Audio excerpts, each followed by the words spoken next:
네피림이라는 거인족이 있었는데 하나님의 아들들과 사람의 딸들 사이에서 태어났다. 2016년 리차드 쇼는 중동에서 일어나고 있는 각종 은폐와 조작을 고발하기 위해 닥터 제이의 라디오쇼에 출연하였습니다. 그는 방송이 끝난 후 놀라운 제보를 하나 받게 되는데요. 2002년 아프가니스탄 전쟁에 참여한 군인이라고 밝힌 제보자는 자신이 아프가니스탄에서 실제 살아있는 거인을 총으로 사살했다고 밝혔습니다. 그 과정에서 동료까지 잃었지만 상부의 압박으로 지금까지 비밀을 지키며 살아야 했다고 했죠. 이 말을 들은 리차드는 놀랄 수밖에 없었는데요. 거인에 대해 조사를 하던 지인 스티븐 퀘일이 2008년에 자신에게 해주었던 얘기와 아주 비슷했기 때문입니다. 거인 연구학자인 스티븐 퀘일은 2002년 미군이 아프가니스탄에서 실제 거인을 사살했다는 것을 알게 되었다고 합니다. 심상치 않음을 느낀 스티븐은 해당 사건을 깊이 파보려고 했지만 운영하던 웹사이트가 해킹을 당하고 전화로 협박을 받는 등 신변의 위협을 느껴 더 이상의 조사는 진행하지 못했다고 하죠. 스티븐의 이야기와 제보자의 이야기가 동일한 사건임을 직감한 리차드는 제보자와 직접 만나서 이야기를 나눕니다. 제보자는 자신의 이름을 밝히지 않은 채 본인을 슈터라고 지칭하였는데요. 그가 설명한 당시 상황은 이렇습니다. 슈터가 소속되어 있던 부대는 아프가니스탄 칸다하르의 험난한 산악지형으로 파견되었습니다. 그 근처에 고액의 현상금이 걸린 탈레반 간부들이 있다는 정보를 입수했기 때문이죠. 산의 베이스 캠프를 완성한 그들은 곧바로 알파팀을 투입시킵니다. 하지만 그들은 첫 번째, 두 번째 체크인 시간 모두 오전 컨택을 하지 않았고 집결 시간이 되어서도 약속 장소에 나타나지 않았는데요. 슈터는 첫 번째 팀이 적군의 매복에 당한 것이라 생각했다고 합니다. 이어 추가 투입된 두 번째 팀이 슈터가 포함되어 있는 베타팀이었는데요. 베타팀은 정찰조의 마지막 체크포인트를 기준으로 금방 4km를 샅샅이 뒤졌습니다. 하지만 어떠한 흔적도 찾을 수가 없었죠. 그러던 중 한 팀원이 염소들이 다니는 좁은 절벽길을 발견했고 그들은 그 길을 따라 걷기 시작했습니다. 길은 점점 넓어지더니 이내 커다란 공터로 연결되었다고 하는데요. 뒤는 낭떠러지였고 앞에는 큰 동굴이 있었다고 합니다. 그리고 동굴 앞에는 수많은 뼈 조각이 널브러져 있었죠. 그리고 알파팀이 사용하던 군사 장비와 부서진 무전기가 함께 발견되었습니다. 부대원들은 바로 산계대형으로 흩어졌습니다. 박살난 장비와 흩어진 뼈 조각을 본 슈터는 야생동물의 습격임을 확신했다고 하는데요. 그 순간 동굴 속에서 나와 모습을 드러낸 것은 다름 아닌 사람이었습니다. 아니, 거인이었죠. 슈터는 그가 12에서 15피트 정도 되어 보였다고 했는데요. 미터로 환산하면 3에서 4미터 되는 키입니다. 그는 길쭉한 창과 방패를 들고 있었고 너덜거리는 낡은 옷을 입고 있었다고 합니다. 수많은 전쟁 경험으로 다져진 특수부대원이라 한들 어디까지나 인간을 상대로 한 훈련과 상황들이었습니다. 비현실적인 광경 앞에 대원들은 얼어붙고 말았죠. 그 순간 댄이 거인을 향해 총을 쏘기 시작했고 그제서야 팀원들도 자세를 고쳐잡고 격발을 시작했다고 합니다. 하지만 거인의 속도와 민첩성은 생각 이상으로 훨씬 빨랐습니다. 거인은 몇 미터 거리를 단숨에 뛰어서 창으로 댄을 꿰뚫어 버렸습니다. 거인은 바로 자세를 고쳐잡고는 다음 공격을 준비했다고 하는데요. 슈터와 팀원들은 그 틈을 타서 집중 사격을 실시했습니다. Shoot him in the face. Shoot him in the face. 자신이 이 말을 했는지 누군가 다른 사람이 했는지 기억이 나지 않는다고 했지만 이 말과 동시에 모든 사격이 거인의 얼굴로 집중되었습니다. 거인은 머지않아 쓰러졌죠. 굉장히 장황한 설명이지만 이 모든 일이 30초 안에 벌어졌다고 합니다. 댄은 현장에서 사망하였습니다. 슈터는 이 일을 공론화시키기 위해서 리차드 말고 다른 사람들에게도 사건에 대한 증언을 해야 했는데요. 댄이 죽는 장면을 설명할 때면 그는 항상 오열을 했다고 합니다. 슈터는 당시 비밀엄수 각서에 사인을 한 뒤에 현장 경위 보고서도 거짓으로 다시 작성해야 했다고 했습니다. 10년이 넘는 세월 동안 속으로만 삼키며 죽은 동료를 그리워하던 슈터는 각종 은폐와 비리 고발에 힘쓰는 리차드의 라디오 방송을 듣고 사건을 공론화하기로 결심한 것이죠. 그는 죽은 댄을 위해서라도 진실은 반드시 밝혀져야 한다고 했습니다. 거인은 총에 맞아 아래턱이 전부 날아간 채로 사망했다고 합니다. 얼굴이 너무 커서 뚫린 턱이 마치 동굴 같았으며 그의 눈알은 어른의 주먹만 했다고 하죠. 지원 요청을 위해 헬기가 도착했지만 낭떠러지 근방에 착륙을 할 수 없었고 운반용 네트만 지상으로 떨어뜨렸습니다. 슈터와 군인들은 거인을 그물에 담아 네트에 실은 뒤 헬기와 연결해야 했는데요. 거인의 무게도 무게지만 악취가 정말 심각했다고 합니다. 숨을 아예 못 쉴 정도로 지독한 냄새가 나서 운반하는 중간중간 숨을 고르며 쉴 시간이 필요할 정도였다고 하죠. 헬기 한 대로는 이송이 불가능해서 2대가 추가 지원을 왔고 총 3대의 헬기에 연결하여 거인을 이송하였습니다. 거인은 바그람 공군기지로 이동한 후 거기서 미국 오하이오주로 옮겨졌다고 하는데요. 슈터의 고발 이후 해당 사건을 알고 있다는 미군들의 증언이 줄을 이었습니다. 그중 거인을 공군기지로 수송했던 파일럿의 추가 증언은 상당히 디테일한데요. CH-47 수송기를 운영하던 수송팀은 그를 포함해 총 6명이었고 아프가니스탄 상공에서 군수품을 조달하는 지원 업무를 맡았다고 했습니다. 그러던 어느 날 상부로부터 급하게 명령을 받았죠. 옮겨야 할 사체가 하나 있다. 카메라를 전부 뺀 뒤에 현장까지 오도록. 평소와는 뭔가 다른 이상한 명령이었지만 그와 대원들은 지시를 따랐습니다. 현장에 도착한 그들 앞에 있는 것은 커다란 나무 팔레트 위에 웅크린 채 죽어있는 거인이었는데요. 그는 목격한 거인의 모습에 대해 이렇게 증언하였습니다. 정말 말도 안 되는 덩치의 남자였다. 붉은색 머리카락과 수염을 가지고 있었고 턱 아래는 총에 맞아서인지 박살이 나 있었다. 윗니빨은 남아 있었는데 특이하게도 이중치열이었다. 온몸이 다부진 근육질이었다. 손가락과 발가락이 각각 6개씩이었고 손톱은 더러워서 그런 건지 모르겠지만 까만색이었다. 또한 손톱 끝이 뾰족했다. 생김새는 아프가니스탄 사람처럼 생기지 않았고 백인의 생김새였다. 그리고 정말 끔찍한 냄새가 진동을 했다. 해당 대화는 조지 눌리쇼의 목소리로 출연한 파일럿의 제보를 토대로 번역한 실제 증언입니다. 그의 수송팀 대원들은 거인의 크기를 가늠해보고자 옆에 누워보기도 했고 거인의 발에 전투화를 대보기도 했는데요. 팔레트의 너비를 고려해보았을 때 대략적인 신장은 360cm 전후가 되어 보인다고 했습니다. 무게 측정도 하였는데 팔레트의 무게를 빼면 거인의 무게는 대략 1100파운드, 500kg 정도가 나갔다고 하죠. 와처 X의 진행자인 마줄리 박사는 슈터와 파일럿의 증언대로 거인이 들고 있던 창과 방패의 생김새를 유추해 보았는데요. 놀랍게도 방패는 고대 로마의 방패와 그 모양새가 상당히 유사했습니다.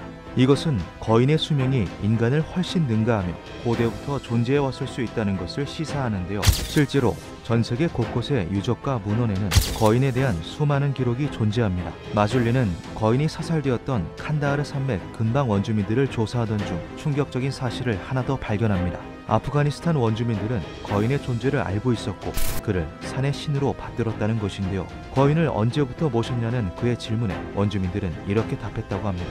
그들은 오래전부터 존재했다. 심지어 주기적으로 인신공양까지 했다고 하는데요. 동굴 주위에 흩어져 있던 수많은 뼈들은 모두 사람의 뼈였던 것이죠. 2019년 아프가니스탄에서 군사작전을 시행했던 전역 군인의 새로운 제보가 있었습니다. A lot of the reconnaissance missions we were sent on were direct missions to see if we could spot one of these giants. What we saw was roughly an 8-foot tall man running through the desert. Now, if this is some kind of a super soldier of some kind, that's something new to us. I don't know what the hell I saw, and nobody ever briefed us about what it was. Well, I know what I saw. I can tell you right now, the stories of the Kandahar giant are true. The person that they killed actually was 3 times the size of a man, had extra digits on their hand and digits on their feet, and had red hair. And a special unit had come in and wanted this target. 아프가니스탄과 맞닿아 있는 중국에는 오래전부터 사람을 먹는 식인 거인에 대한 전설이 돌았다고 합니다. 아직 문명이 닿지 않은 어딘가 정말 거인의 후예들이 남아있는 걸까요? 기묘한 밤이었습니다. 1976년 12월 13일 루마니아 로자 몬타나. 파묻힌 갱도를 발굴하던 고고학자들은 땅속에서 충격적인 것을 발견합니다. 평범한 인간의 것이라고는 상상할 수 없는 거대한 인골이었는데요. 거인은 다리를 한쪽으로 모은 포즈 그대로 유해가 되어 땅속에 잠들어 있었습니다. 발굴 장비가 발전함에 따라 거인 유해 발견은 급속도로 증가했습니다. 미국에서 발견된 거인 유골들을 간략히 표기해 놓은 지도만 보아도 그 숫자가 엄청나다는 것을 알 수 있는데요. 거인 연구학자들은 이러한 수많은 고고학적 발견에도 사람들이 거인의 존재를 믿지 않는 것은 전 세계적인 은폐가 이루어지고 있기 때문이라고 주장합니다. 실제로 미국의 스미소니언 협회는 수천 점에 달하는 거인의 유해를 인위적으로 파괴했다는 이유로 법원에 서야 했습니다. 스미소니언은 미 정부가 직접 관리하는 박물관 및 협회인데요. 1846년에 설립되어 미국 역사의 산 증인으로서 현재까지 존재하고 있습니다. 미국 대체고고학연구소 AIAA는 스미소니언 협회가 거인 유골과 잔해에 대해서 역사적 은폐를 하고 있다고 주장하였습니다. 스미소니언 측은 혐의를 부인하며 AIAA를 명예훼손으로 맞고소하였는데요. 박물관에서 오랫동안 일을 하다 관둔 고위 큐레이터의 내부 고발로 인해 해당 은폐 사건은 사실임이 드러났습니다. 전직 스미소니언 박물관 큐레이터는 협회가 관리하는 지하 창고에 실제 거인의 유골과 관련 매장품들이 굉장히 많으며 스미소니언 협회 측에 의해 은폐 파괴되고 있다고 증언하였습니다. 그는 박물관을 관두면서 1.3m의 인간 대퇴골을 몰래 반출하였는데요. 이 대퇴골은 실제 법정에서 증거물로 제출되었습니다. 미국 대법원은 이것을 법적 증거로 정식 채택하였고 스미소니언 박물관 측은 자신들이 수천 점이 넘는 거인 유골들을 파괴했음을 인정해야 했습니다. 인간 진화의 전통적 연대기를 보호하기 위해 거인들의 유골을 파괴했다. 거인 유골은 고고학적인 큰 발견임과 동시에 큰 구멍으로 작용한다고 합니다. 아무도 거인의 존재와 탄생을 명확히 설명할 수 없기 때문이죠. 고고학의 정설로 불리우는 진화론적 관점에서 거인을 보면 거인의 실제와 진화론 둘 중 하나는 거짓이라는 결론이 나옵니다. 고고학자들 사이에서 거인 유골은 오파츠, 있어서는 안 되는 유물로 취급받으며 그 증거들은 항상 부정당해 왔습니다. 법원 측에 거인의 대퇴골을 제출했던 전직 큐레이터는 죽기 전 유서에 스미소니언 협회에 대한 이야기를 적어 넣었다고 하는데요. 그것은 미 국민들에게 행해진 살떨리는 사기극이다. 인류 진화의 주류 측 연대기를 방어하기 위해 미국의 고위 행정가들이 거인의 존재를 은폐하고 파괴시키고 있다. 스미소니언 협회 측에서 관리하는 지하 창고는 워싱턴 DC 외곽에 위치해 있으며 거인들의 유골과 유물은 지하 4층에 보관되어 있다고 합니다. 지하 창고는 별 모양의 형태로 제작되어 각 층마다 5개의 섹션으로 나뉘게 되는데 거인의 경우 그 수가 방대하여 한 층을 아예 통째로 쓰고 있다고 하죠. 수천 점의 유골을 파괴했음에도 그 수는 차고 넘쳤다고 합니다. 거인에 대한 진실은 반드시 세상에 발표될 것이다. 미국을 포함한 세계 각지에서 발굴되고 있는 거인들은 지역마다 그 크기와 특징들이 조금씩 다릅니다. 간혹 몇 가지 겹치는 부분들이 발견된다고 하는데요. 이중치열과 붉은 머리카락, 6개의 손발가락이죠. 미국의 네바다주에는 그 지역에 살았던 원주민 파이오테 부족으로부터 전해 내려온 전설이 하나 있습니다. 시테카라고 부르는 붉은 머리 거인들에 대한 전설인데요. 원주민들의 언어로 시테카는 나무를 먹는 사람이라는 뜻을 가지고 있습니다. 나무처럼 거대한 그들의 모습으로 인해 그러한 명칭이 붙은 것은 아닐까 하는 가설이 있죠. 이것은 단순한 지역 전설로 치부되며 사람들의 큰 관심을 받지 못했습니다. 하지만 해당 지역에 광산을 설립하기 위해 동굴을 조사하던 기술자 존 레이디에 의해서 놀라운 사실이 하나 밝혀지게 됩니다.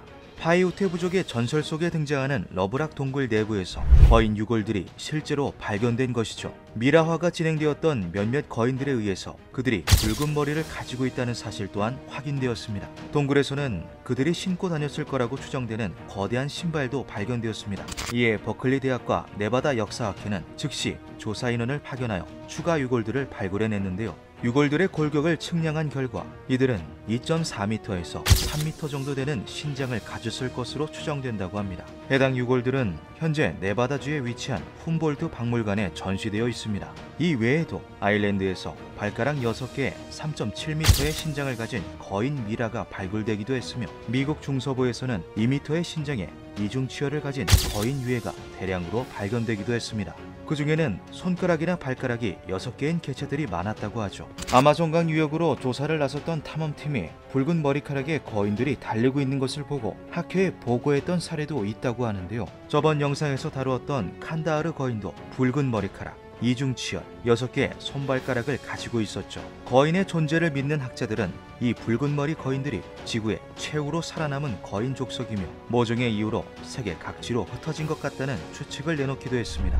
2007년 모로코에서 신장 2m 정도의 유골이 발견되었습니다. 2m 정도의 신장은 거인으로 따로 분류하지 않는데요. 해당 유골이 거인으로 분류되어 학회에 보고된 이유는 유골 분석 결과 어린아이의 것이라는 결과가 나왔기 때문이죠. 정말 거인은 실제했던 걸까요? 기묘한 밤이었습니다. 여자 시체가 떠내려오다. 가을 8월에 여자 시체가 생초진에 떠내려왔는데 길이가 18척이었다. 이것은 실제 삼국사기에 기록된 내용입니다. 한척의 길이는 그 당시 기준으로 약 25cm 정도라고 하는데요. 18척이면 무려 4m 50cm라는 신장이 나오죠. 이러한 과거 한반도의 거인 기록들은 그 예시를 꽤나 찾아볼 수 있습니다. 중국의 기문인 태평광기에도 그 기록이 남아있는데요. 신라국은 동남쪽으로 일본과 가깝고 동쪽으로 장인국과 인접해 있다. 장인국의 사람들은 키가 3장이나 되고 똑같은 이에 갈고리 같은 손톱을 하고 있다. 불에 익힌 음식을 먹지 않고 짐승을 사냥하여 먹으며 때때로 사람도 먹는다. 그들은 벌거벗고 사는데 검은 털이 몸을 덮고 있다. 그 당시 성인 남성의 키 정도를 한 장으로 칭했다고 하는데요. 신라시대 남성의 평균 키가 160cm인 것을 고려하면 3장이라는 키는 4m가 훌쩍 넘는 크기입니다. 하지만 해당 내용은 말 그대로 기문, 즉 보고 들은 것을 적은 기록에 지나지 않습니다.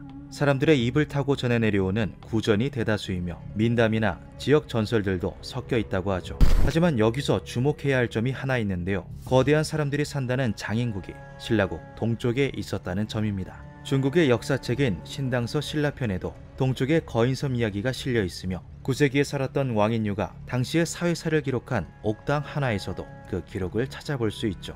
육군사 서문사공이 어명을 받들고 신라의 사신으로 갔는데 물살이 숨조롭지 못하여 바다에서 몇 달간 표류하다가 한 해안가에 도착했다. 얼마 후 신장이 5에서 6장이나 되는 거인이 한 명 나타났는데 옷차림이 특이하고 목소리가 천둥치는 듯하여 알아듣기가 어려웠다. 서문사공은 이후 정박되어 있던 배를 타고 거인섬 탈출을 감행했다고 하는데요. 뒤쫓은 거인이 배를 손으로 잡자 검으로 거인의 손가락을 잘랐는데 그 손가락의 크기가 다듬이 방망이보다도 굵었다고 합니다. 해안에 당도한 서문사공은 자른 손가락을 조정에 바쳤고 조정에서는 그 손가락에 오치를 하여 궁중 창고에 보관했다는 기록이 있죠. 이러한 거인 기록은 고대 중국의 문헌에만 존재하는 것이 아닙니다. 조선 중기의 실학자인 이수광은 자신이 오랜 시일에 걸쳐 보고 들은 사실을 토대로 지봉유설이란 저서를 편찬했는데요. 그 책에도 의미심장해 보이는 구절이 하나 있습니다. 우연히 외딴 섬에 갔다가 좋은 가구로 장식된 커다랗고 훌륭한 집을 봤다. 그 앞에는 거대한 크기의 신발이 놓여 있었다. 그 신발을 보고 문득 두려운 생각이 들어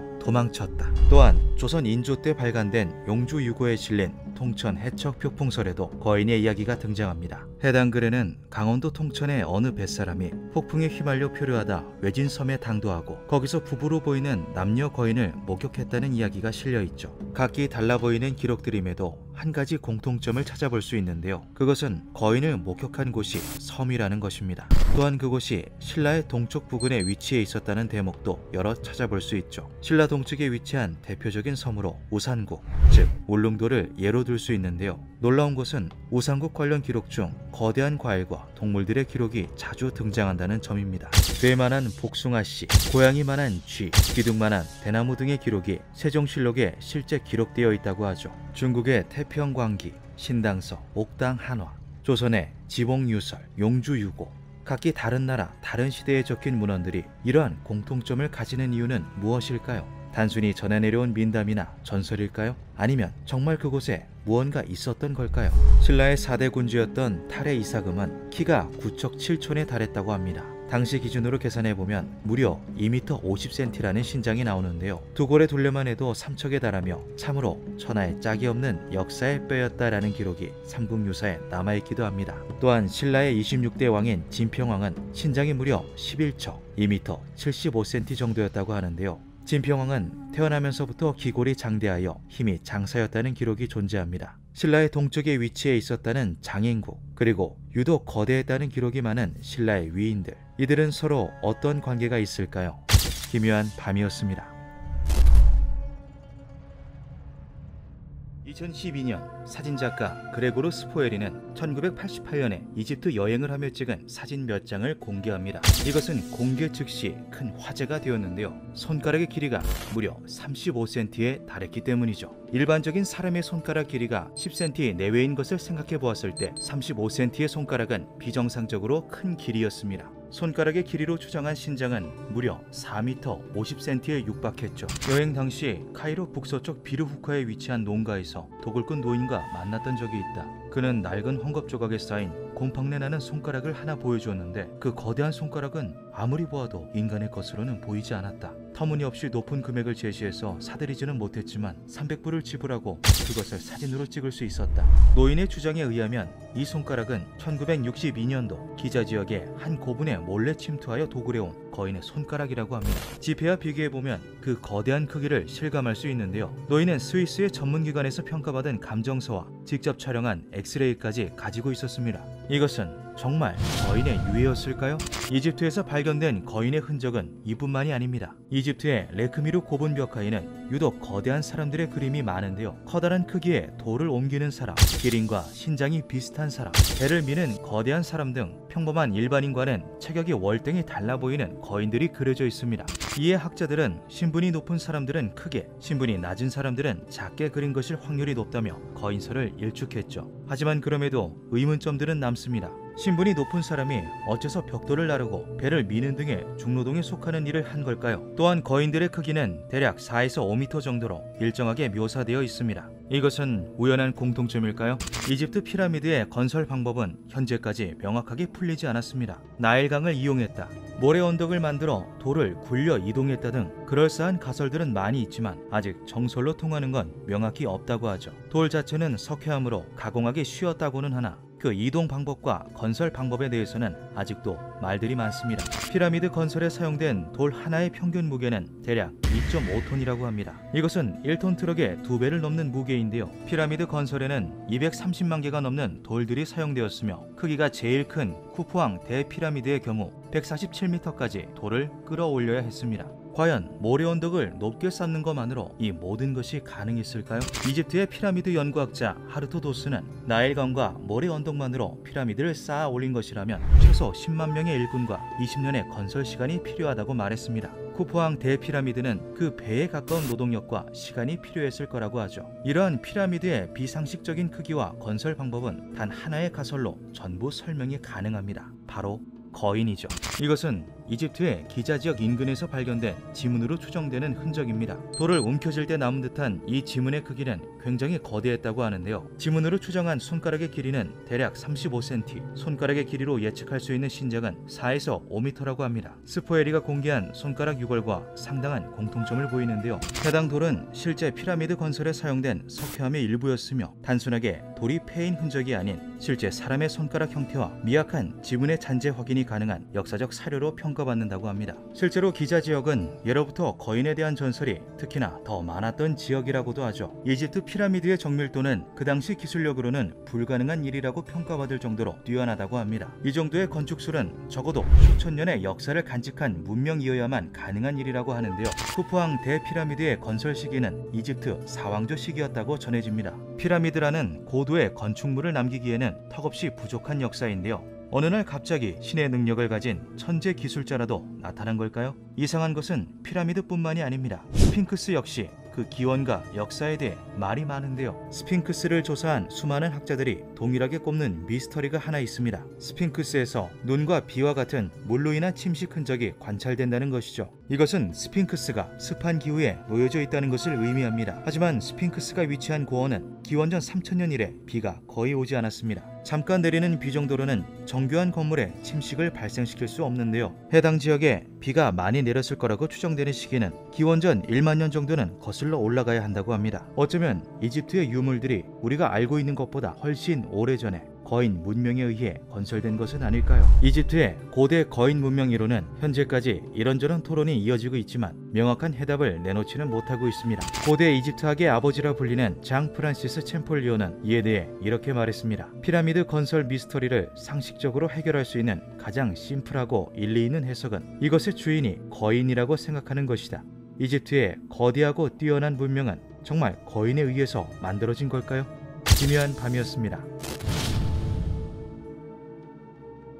1952년 프랑스의 과학 저널인 시앙스에 비해 논문이 하나 실립니다. 논문은 마르티니크 섬에서 일어나고 있는 미스터리한 현상에 관한 내용이었는데요. 마르티니크 섬은 카리브해에 위치한 화산섬으로 겉보기에는 특별할 것이 전혀 없어 보이는 일반적인 섬이었죠. 하지만 섬 안에 존재하는 모든 것은 평균치를 훨씬 넘는 거대한 크기를 가지고 있었습니다. 섬에서는 대체 무슨 일이 일어나고 있는 걸까요? 같은 해 초 생물 연구 기자로 활동하던 로베르 마지리트는 카리브해에 위치한 섬들의 생태 환경을 조사하기 위해 직접 마르티니크 섬으로 향했습니다. 섬에 도착한 그는 마치 자신이 작아진 듯한 묘한 이질감을 느꼈다고 하는데요. 머지않아 섬의 원주민들을 만난 마지리트는 당황할 수밖에 없었습니다. 그들은 얼핏 보기에도 2m는 되어 보이는 거대한 키를 가지고 있었기 때문이죠. 마지리트가 섬에 들어오면서 느낀 이질감의 원인은 섬의 모든 것이 실제로 거대했던 데서 비롯된 것이었습니다. 후에 조사한 1950년대 마르티니크 섬 원주민들의 평균 신장은 남성이 195cm, 여성이 175cm 전후였습니다. 이는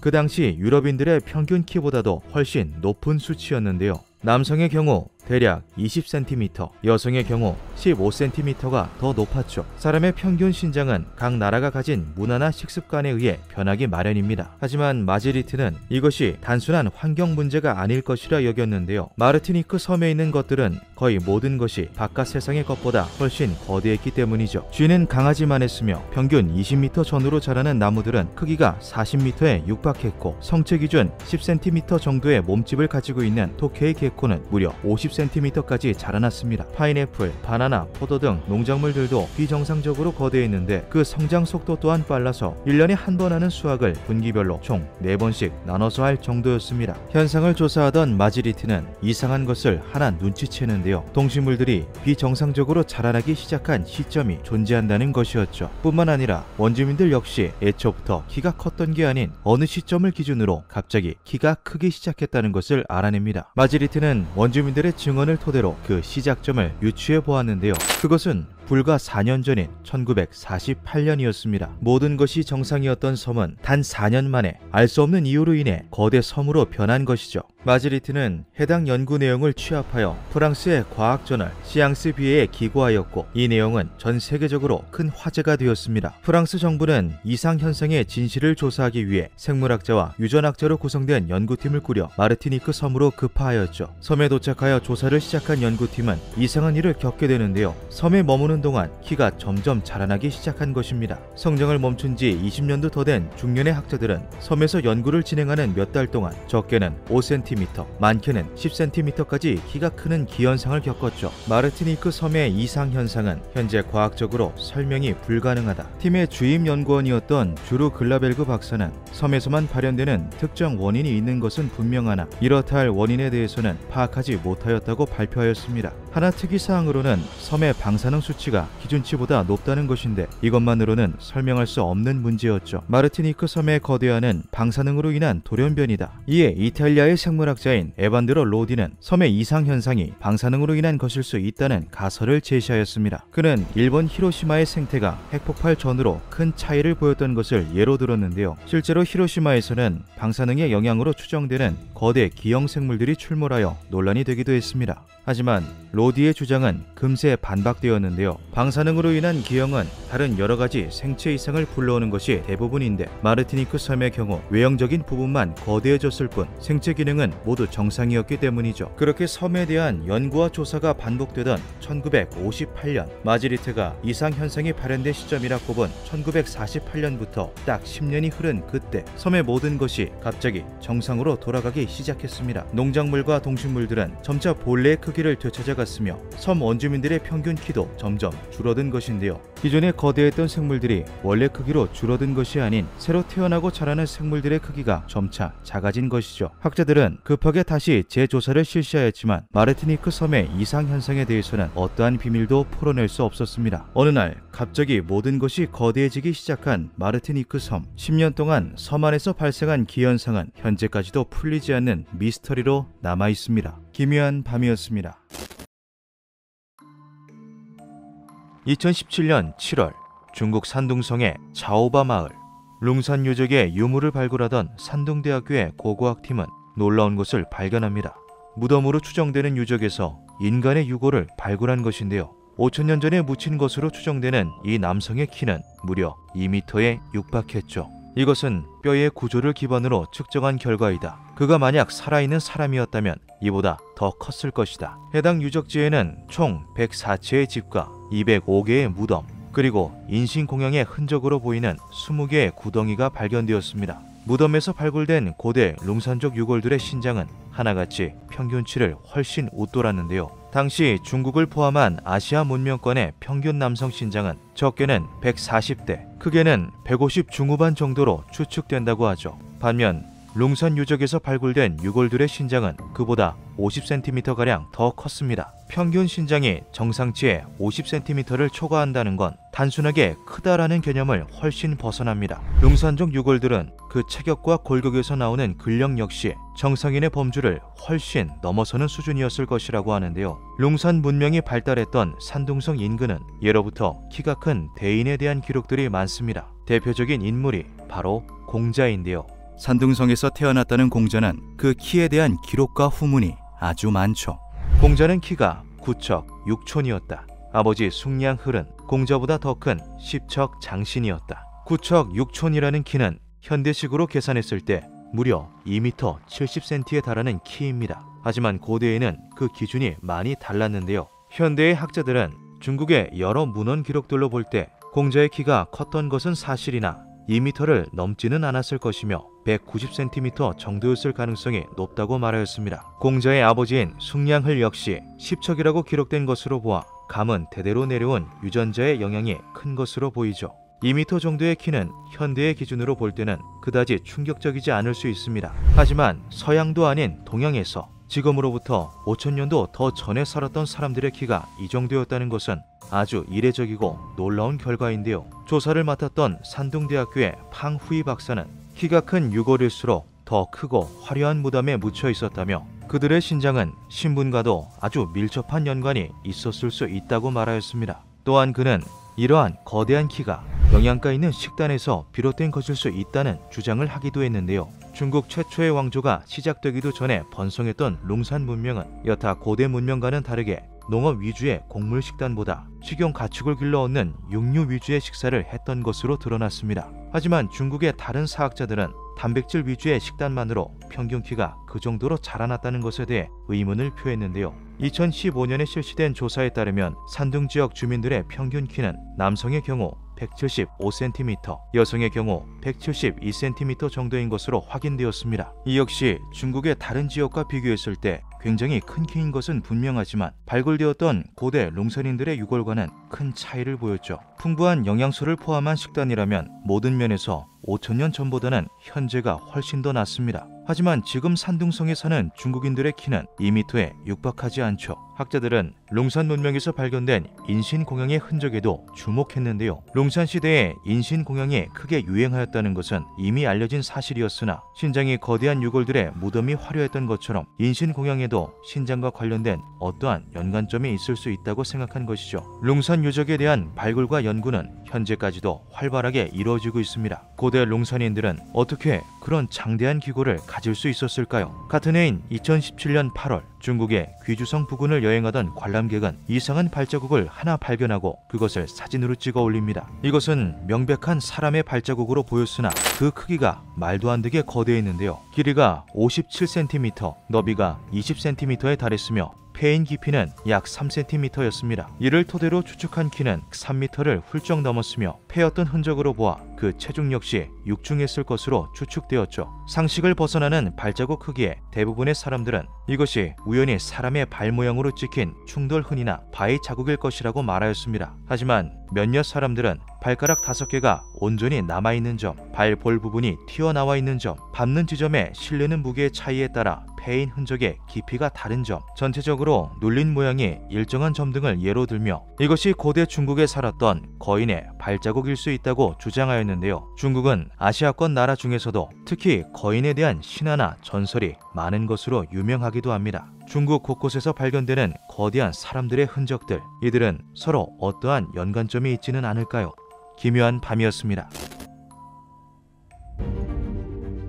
2017년 6월 영국 방송사 BBC에서 놀라운 소식이 보도됩니다. 명문 연구대학인 엑서터 대학교의 고고학 발굴팀이 에티오피아의 할라 지역에서 고대 도시로 추정되는 유적을 발굴해냈다는 뉴스였는데요. 발굴은 에티오피아 문화유산 보존협회와 공동조사로 진행되었으며 고대 도시의 연대는 최대 10세기까지 거슬러 올라간다고 하였죠. 유적의 건물들은 모두 단단한 암석으로 이루어져 있었다고 합니다. 발굴을 진행하던 국제연구팀은 작업 도중 이상한 점을 하나 포착했는데요. 암석들 중 당시 인류의 기술력으로 옮겼다고 하기에는 너무도 거대한 돌들이 많았다는 것이죠. 이에 현지인들은 그것이 거인족에 의해 건설된 도시라고 말했습니다. 놀랍게도 할라 지역 인근에서는 거인에 대한 전설이 오래전부터 전해져 내려왔다고 하는데요. 메소아메리카 신화에 따르면 태양의 신들이 퀴나 메친이라고 불리는 거인 종족들을 시켜 대도시를 건설하였다고 하죠. 퀴나 메친은 12피트의 키, 600파운드의 몸무게를 가진 고대 거인족입니다.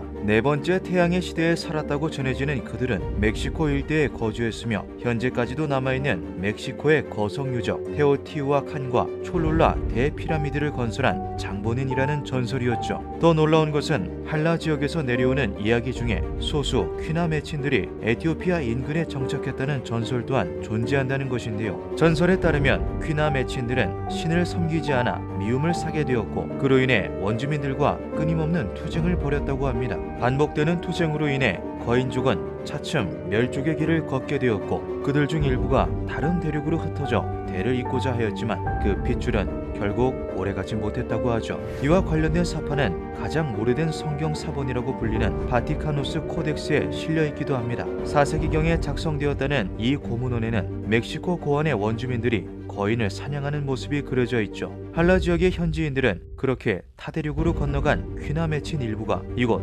에티오피아에 자리 잡았던 것이라고 말했습니다. 그들은 그 증거로 고대 도시가 발견된 곳 인근의 지형을 예로 들었는데요. 도시를 중심으로 거대한 호 같은 지형이 도시를 감싸한 듯이 형성되어 있는데 이것은 절대 자연적으로 만들어질 수 없는 형태이며 거인들이 도시 주변으로 마치 성벽을 쌓듯 돌과 흙들을 쌓아 올린 것이라고 말하였죠. 엑서터 대학의 수석 고고학자 티모시 인솔은 발굴 현장을 조사하던 중 흥미로운 유물들을 발견하기도 했습니다. 아프리카 대륙인 에티오피아의 유적지에서 고대 이집트, 인도, 중국에서 온 것으로 추정되는 각종 도자기와 보석들을 발굴해낸 것인데요. 이 고대 도시는 전 세계 각국과 교류를 했던 국제적인 무역의 중심지였을 것으로 보인다. 무역을 업으로 삼았던 다양한 인종의 사람들과 지역 토착민이 혼합된 공동체였을 확률이 높다. 하지만 먼 옛날 고대인들이 무슨 이유로 척박한 아프리카 땅에서 보석을 교류했는지에 대해서는 그 이유가 밝혀지지 않았습니다. 이에 거인설을 지지하는 사람들은 이것이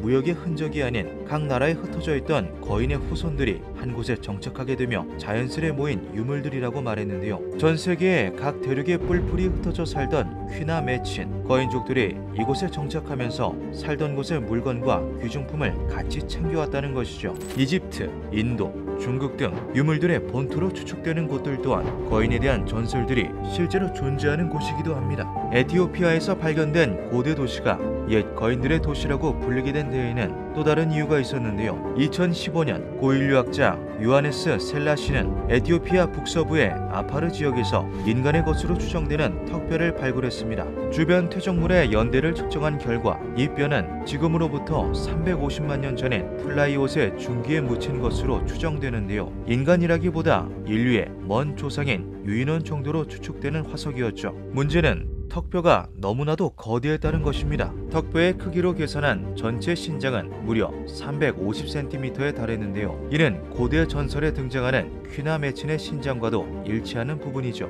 하지만 발견된 것이 턱뼈뿐이라 자세한 조사는 진행될 수 없었습니다. 요하네스는 턱뼈만으로도 이것이 그간 발견되어 왔던 종들과는 확실한 구별성을 가진다고 생각하였고 오스트랄로피테쿠스 데이레메다라는 명칭을 붙여주었는데요. 데이레메다는 아파르족 언어로 가까운 친척을 의미한다고 하죠. 이 턱뼈는 거인들의 도시라 불리는 유적과 어떠한 연관이 있지는 않을까요? 고대 도시의 묘지에서 발견된 유해들을 분석해 보았지만 주민들의 키가 특별히 거대하지는 않았던 것으로 보인다. 하지만 연구를 맡았던 티모시는 무덤으로 추정되는 곳에서 발견된 유해들이 흔히 말하는 거인이라고 불릴 정도의 신장을 가지지 않았다고 발표했습니다. 거인족은 그저 전설일 뿐이었을까요? 발견된 무덤에서는 한 가지 미심쩍은 부분이 있었다고 합니다. 무덤에 묻힌 이들 대부분이 10대 나이로 추정된다는 것이었는데요. 평균 키를 계산하기 위해서는 남녀, 성인의 신장 지표가 필요했지만 지표로 삼을 만한 충분한 양의 성인 유해는 발견되지 않았다고 하죠. 아직 발굴되지 않은 고대 도시 지하 어딘가 거인들의 무덤이 따로 있는 것은 아닐까요? 이 고대 도시의 발견은 고고학적인 혁명에 가깝다. 앞으로 어떤 것이 더 발굴되느냐에 따라서 어쩌면 인류의 역사를 뒤바꿀 수도 있다. 기묘한 밤이었습니다.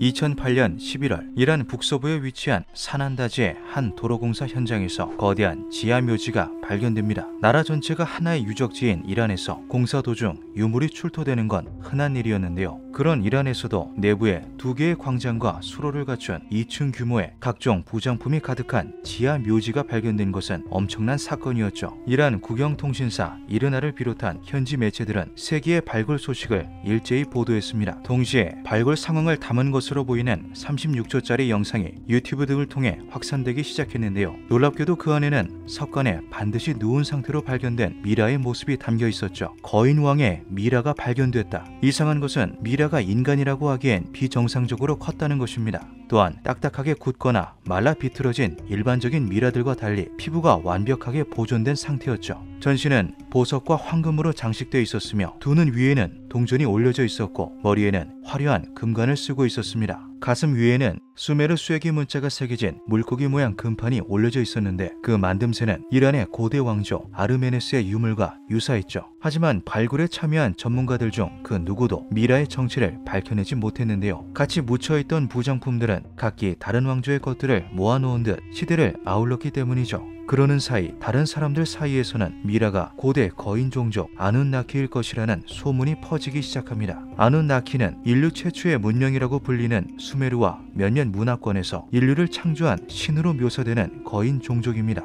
문헌에 따르면 지금의 중동 아시아 지역을 다스렸으며 고도의 의학 및 건축 기술을 보유하고 있었다고 전해지죠. 오랫동안 신화 속 존재로만 여겨졌으나 일부 고고학자들은 아눈나키가 먼 과거 지구에 실제로 살았던 고대 인류일 가능성을 제시하기도 했습니다. 오스트리아 출신 문화 유물 연구가 클라우스 도나도 그중 한 명이죠. 최근 몇 년간 이스라엘, 이집트, 이라크 등 중동 지역에서 인간처럼 보이나 인간과 전혀 다른 거인류의 유골이 발굴되고 있습니다. 그들은 신화가 아니라 역사 속에서 실제합니다. 거인 미라의 정체에 대한 뜨거운 논쟁이 이어지는 가운데 이란의 문화유산부는 발굴된 지하 묘지가 철기시대 형성된 것으로 추정된다는 조사 결과를 발표합니다. 하지만 미라의 존재에 대해서는 굳게 입을 다물었는데요. 왕의 미라는 발굴 직후 사라졌다. 현재 미라의 행방은 확인되지 않고 있으며 그것이 인간인지 아니면 또 다른 창조물인지에 대한 건 역시 확인이 불가하다. 이후 지하 묘지 발굴에 참여했던 고고학자 어니 헤링크 등이 미라의 존재 자체를 부정하는 공식 입장을 발표하면서 미라의 진위 여부는 미궁에 빠지게 됩니다. 대중이 확인할 수 있는 건 미리 공개됐던 거인 미라의 영상뿐이었는데요. 시간이 흐를수록 미라는 대중들의 기억 속에서 잊혀져 갔고 잠깐의 해프닝 정도로 마무리되는 듯 하였죠. 그렇게 7년의 시간이 흐른 2015년 8월 4일 다큐멘터리 제작자 코리 굿은 전 세계 곳곳에서 발견되는 거인 유적과 관련해 충격적인 주장을 발표합니다. 우리는 거인이 한때 지구상에 생존했다는 증거들을 확보했다. 그들은 지금 시간이 정지된 방에 잠들어 있다. 그가 말하는 시간이 정지된 방이란 문학적인 은유가 아니라 말 그대로 시간의 흐름을 차단한 공간을 의미합니다. 내부를 특수한 진공 상태로 만든 뒤 밀폐함으로써 일종의 무균실과 같은 환경을 만들어 생물의 부패와 변질을 막는다는 이론이죠. 극저온의 냉매로 생물을 얼려서 보존하는 냉동인간 장치와도 그 성격이 비슷한데요. 건축에 특화됐던 고대 종족은 내부 공간의 기압을 조절하는 고도의 건축술을 보유하고 있던 것으로 추측된다. 이로 인해 시간이 정지된 방 내부에 보존된 시신이나 물건들은 완벽한 상태로 유지되는 것이 가능하다. 거인의 시신이 썩지 않고 그대로인 것과 금속의 변색이 없었던 것도 모두 이러한 이유 때문이다. 코리 굿은 자신의 주장을 뒷받침하는 사진과 영상 자료도 다수 공개했습니다. 그 중에는 이란의 거인 미라보다 보존 상태가 좋아 보이는 또 다른 거인 미라의 영상도 포함되어 있었는데요. 평온한 표정으로 석관에 누워있는 해당 미라는 기존에 발견되었던 거인 미라의 모습과 상당히 유사해 보였죠. 그 모습은 마치 수메르 신화에서 묘사되는 아눈나키 형상과도 닮아 보입니다. 코리 굿은 이와 비슷한 거인 유적은 미국을 포함한 세계 곳곳에서 발견되었으며 국가기관에 의해 은폐되었다고 주장하였습니다. 19세기 전으로 미국 전역에서 발견된 수수께끼의 거대 고분 역시 거인 유적의 일부라고 말했는데요. 그는 극비리의 유적을 방문해 거인의 실존을 목격한 고위 인사로 미국의 제16대 대통령 에이브러햄 링컨을 언급하기도 했습니다. 1905년 출간된 에이브러햄 링컨 전집에 거인을 직접 본 소감이 적혀 있다는 것이죠. 미국 언덕을 뼈로 가득 메운 멸종된 거인 종족의 눈도 지금의 우리처럼 나이아가라를 바라보고 있다. 머나먼 고대 지구에는 과연 어떤 이들이 땅을 밟고 서 있었을까요? 코리굿의 주장대로 고대 인류가 시간이 정지된 방을 만들었다면 그들이 죽은 뒤에도 신체를 온전하게 보존하려 했던 이유는 무엇일까요? 먼 미래에 발달된 의학기술로 치료받기를 꿈꾸며 냉동 상태로 잠드는 인간들처럼 훗날 눈을 떠 다시 한번 이 땅에 올라서기 위함이었을까요? 기묘한 밤이었습니다. 1931년 4월 2일 미국. 은퇴한 의사였던 브루스 러셀 박사는 오래전 자신이 헐값에 사들인 땅을 보기 위해 캘리포니아 동부에 위치한 데스밸리로 향합니다. 그는 이 사막을 개간하여 사용하기 위해 전문 장비를 들여와 수맥을 찾기 시작하였는데요. 우물을 찾을 수만 있다면 불모지라고 하더라도 관광지로서 개발될 수 있었기 때문이죠. 그는 시추 장비를 이용해 드릴로 지하를 뚫던 중 특정 부근 35피트 지점에서 드릴이 헛돈다는 것을 알게 됩니다. 이곳이 천연 동굴일 것이라 생각한 그는 어쩌면 관광 명소가 될 수도 있겠다는 생각에 그곳을 본격적으로 파내려 가기 시작했는데요. 공동은 생각보다 규모가 매우 컸고 그는 내부 답사를 위해 몸에 밧줄을 묶은 채 램프를 챙겨 그 안으로 들어갔죠. 미로처럼 얽혀있던 동굴 속을 걷던 그는 방처럼 보이는 공간을 발견하였는데요. 안으로 들어가 램프를 비춰본 그는 이곳이 단순한 동굴이 아니라는 것을 깨닫습니다. 러셀이 들어간 방에는 사람의 것으로 보이는 미라 세구가 놓여 있었기 때문이죠. 더군다나 해당 미라들은 9피트 정도로 일반적인 사람보다 훨씬 커다란 신장을 가지고 있었습니다. 러셀이 찾은 것은 천연 동굴이 아닌 거대한 지하 도시였던 것인데요. 서둘러 지상으로 올라온 러셀은 다음 날부터 본격적으로 동굴을 탐사하기 시작하며 각종 유물들을 추가로 찾아냅니다. 그는 비록 비전문가였지만 그러한 그의 눈에도 이것은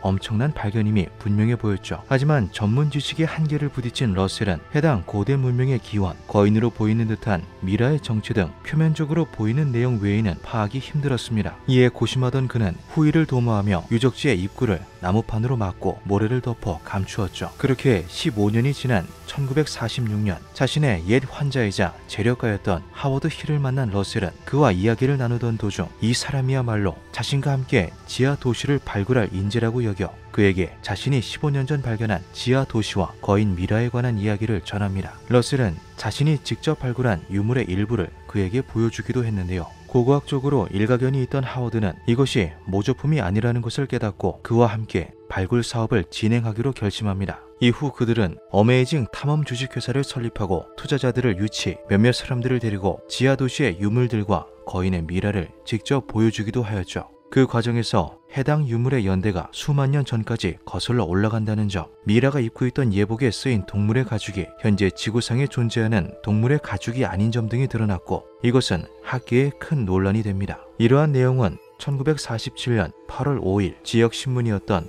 샌디에고 유니언 트리뷴에 실리기도 하였죠. 거인 시대의 증거가 발견되다. 브루스 러셀 박사는 데스밸리에 깊고 복잡한 지하 터널을 탐사했고 그곳에서 키가 9피트에 달하는 거인의 미라 3구와 수만 년 전의 것으로 추정되는 유물을 발견했다. 신문 기사가 보도되며 러셀이 발견한 고대 지하 도시는 대중적으로도 큰 관심을 받기 시작합니다. 러셀과 하워드는 적극적으로 인터뷰에 임하며 지하 도시와 거인 미라가 실제한다는 것을 강하게 어필하였죠. 동굴 속에는 거인의 미라 3구가 나란히 누워 있었다. 그들은 가죽으로 만든 예복을 입고 있었는데 염색한 양가죽과 비슷했지만 확인 결과 현재는 알려지지 않은 동물의 것이었다. 그 주변에는 팀비샤의 것과 유사한 여러 공예품과 상형 문자가 조각된 화강암이 있었다. 그가 말한 팀비샤는 1000년이 넘는 기간 동안 데스밸리에 털을 잡고 살았던 토착 아메리칸 인디언입니다. 그들은 지구상에서 데스밸리에 대하여 가장 잘 알고 이해하고 있는 사람들이기도 한데요. 러셀은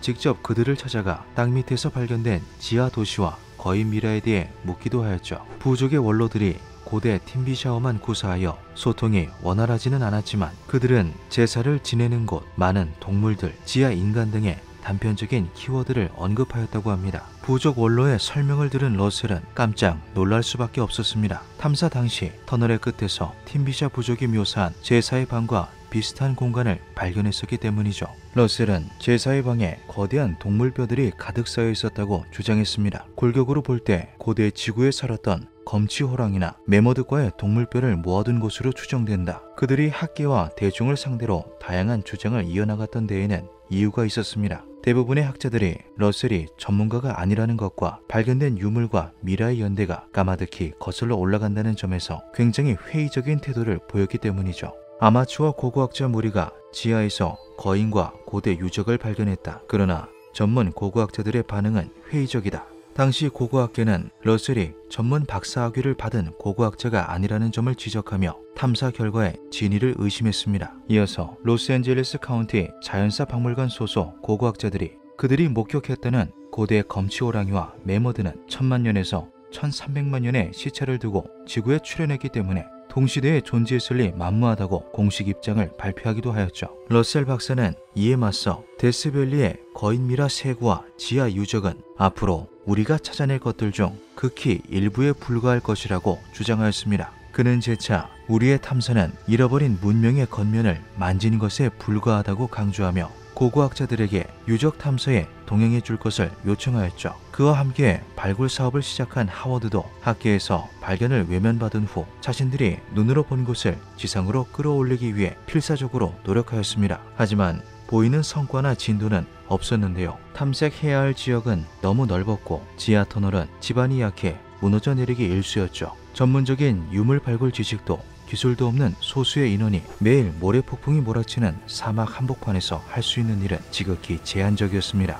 브루스 러셀은 이런 상황을 타파하기 위해 투자자 그룹과 기자들을 모집해 직접 지하 터널로 향했습니다. 하지만 생각지도 못한 변수가 발생합니다. 실질적인 증거를 입증해야 한다는 생각에 무리하게 발굴을 진행하다가 지반이 무너져 내리면서 지하 터널 구간의 상당 부분이 흙더미에 묻혀버린 것이죠. 이후 터널 속을 한참 헤매다 가까스로 지상으로 복귀한 러셀의 말을 믿어주는 사람은 아무도 없었습니다. 그는 절망했고 직후 자취를 감추었죠. 몇 달 후 데스밸리의 외딴 지역에서 라디에이터가 폭발한 듯 보이는 브루스 러셀의 차가 발견됩니다. 옷과 소지품이 든 가방은 차 안에 그대로 있었지만 정작 그는 어디에도 없었는데요. 이후 경찰이 해당 지역 일대를 수색했으나 시신조차 발견되지 않았죠. 사람들은 궁지에 몰린 그가 책임을 피하기 위해 잠적한 것이라 말합니다. 혹자는 위기에 몰린 러셀이 인류 역사의 근간을 뒤흔드는 새로운 발표를 준비하고 있었고 그 과정 중에 죽임을 당한 것이라 주장하기도 했습니다. 실제로 러셀의 지인들에 의하면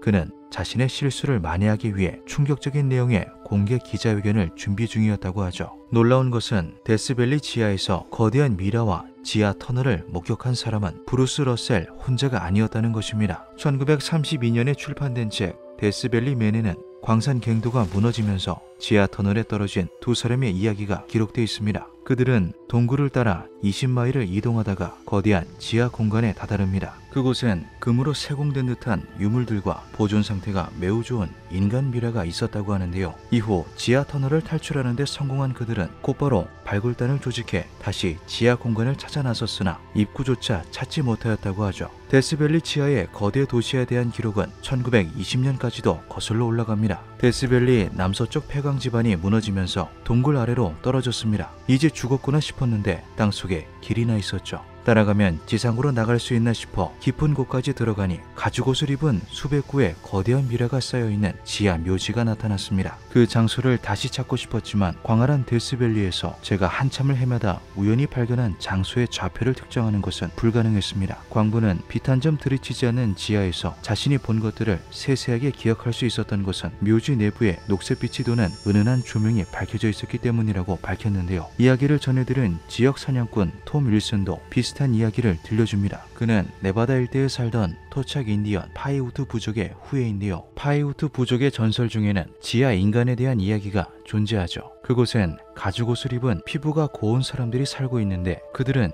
자신들의 언어를 쓰며 지상에서는 볼 수 없는 음식을 먹는다고 한다. 여튼 녹색을 띤 불빛이 태양이 뜨지 않는 그들의 도시를 비추었다. 톰 윌슨은 역시 지하 도시를 찾는데 여생을 바쳤으나 끝내 그것을 찾지 못한 채 1986년 눈을 감습니다. 죽음의 계곡이라고 불리는 이 거친 땅에서 누구는 거인의 미라를 봤다고 말하고 누구는 땅 밑에 사는 지하 인간에 대한 전설을 말하기도 합니다. 내용은 저마다 다르지만 거인, 미라, 지하 도시 등 동일한 키워드의 괴소문이 꼬리에 꼬리를 물고 70년간 이어지고 있죠. 뜨거운 사막 아래 그 어딘가 어쩌면 아직 찾지 못한 지하 문명과 거인의 흔적이 존재하지는 않을까요? 기묘한 밤이었습니다.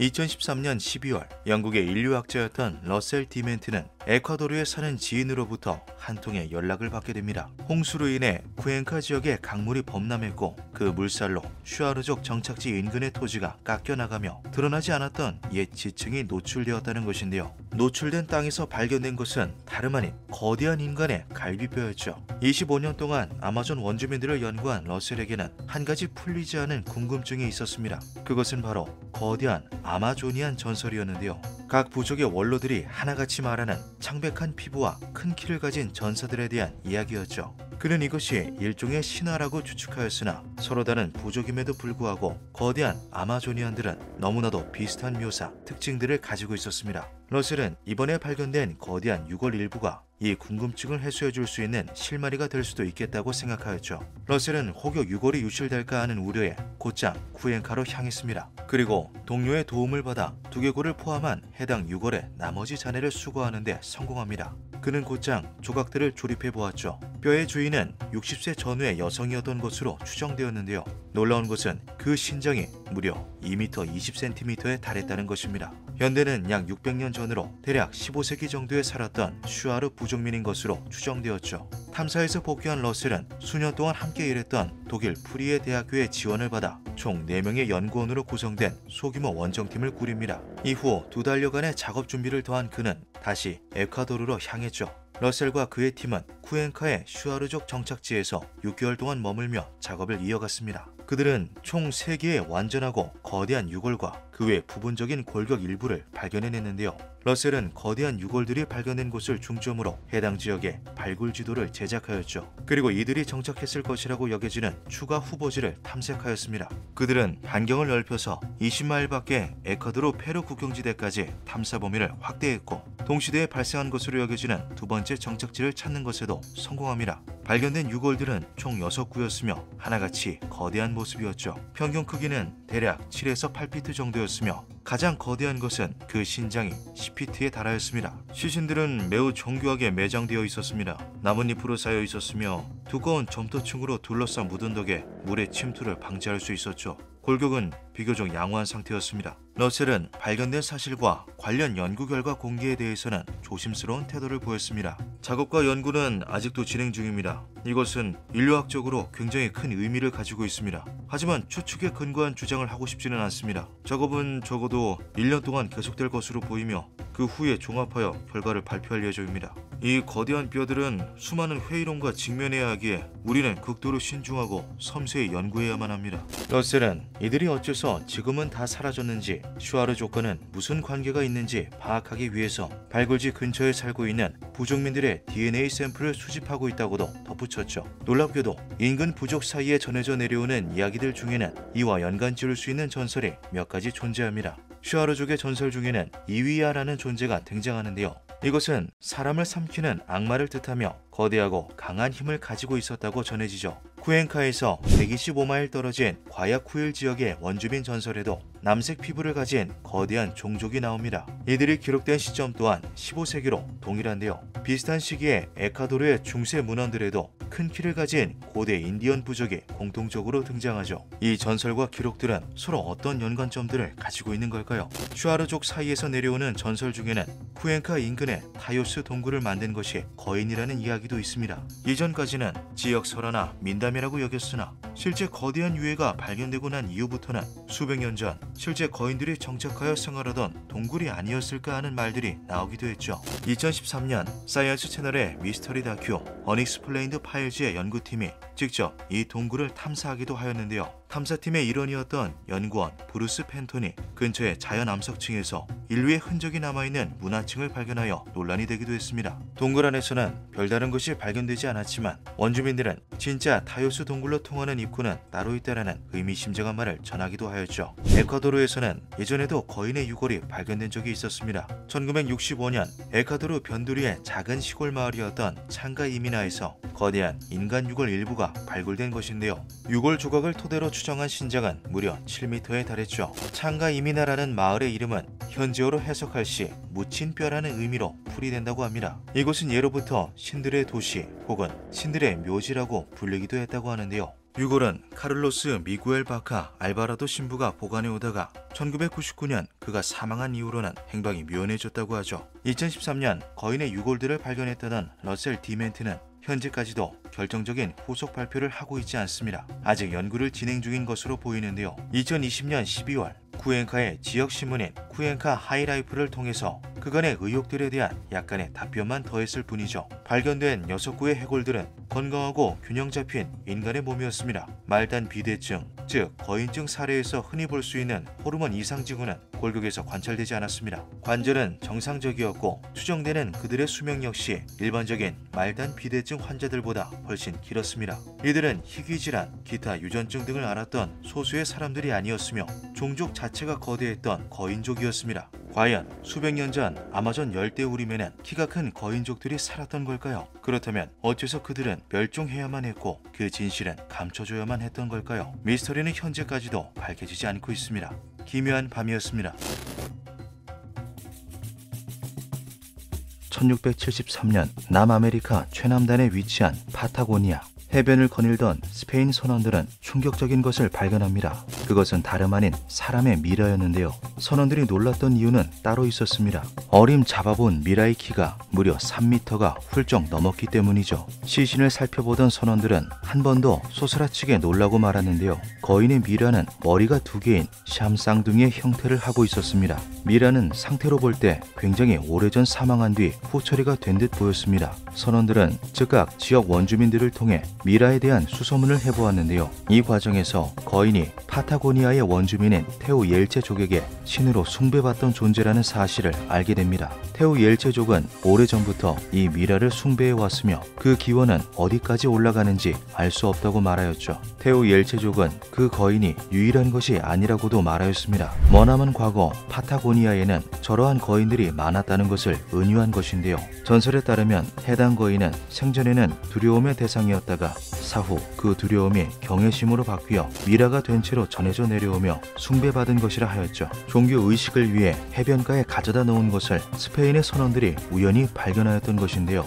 이것이 큰 돈이 될 거라고 생각한 선원들은 해당 미라를 원주민들에게서 빼앗아 고국으로 가져옵니다. 하지만 그 이후로 수백 년간 해당 거인 미라는 행방불명 상태가 됩니다. 1673년의 기록을 끝으로 어떠한 문헌에도 등장하지 않았으며 행방을 유추할 수 있는 작은 언급조차 없었는데요. 괴짜 콜렉터의 수집품, 부자들의 궁전과 개인 박물관 등을 전전하였다는 소문들만 들려올 뿐이었죠. 이후 다시 소식이 들려온 것은 19세기에 접어든 이후였습니다. 1914년 영국의 선장이었던 조지 비클은 우연한 기회에 머리 둘 달린 거인 미라에 대한 소문을 듣게 됩니다. 미라가 파라과이의 어느 버려진 창고에 보관되어 있다는 말을 들은 그는 직접 파라과이까지 찾아가 미라를 찾아내 영국으로 돌아오죠. 이후 그는 그것을 쇼맨에게 비싼 돈을 주고 팔아버립니다. 쇼맨이란 당시 유행하는 프릭쇼의 진행자를 일컫는 말인데요. 당시 유럽은 미개척지대에 대한 관심이 굉장히 높았습니다. 자신들이 아직 가지 못하거나 알지 못하는 땅에는 괴물이나 신비한 동물들이 살 거라고 믿었죠. 이러한 사람들의 호기심을 이용한 극장이 바로 프릭쇼인데요.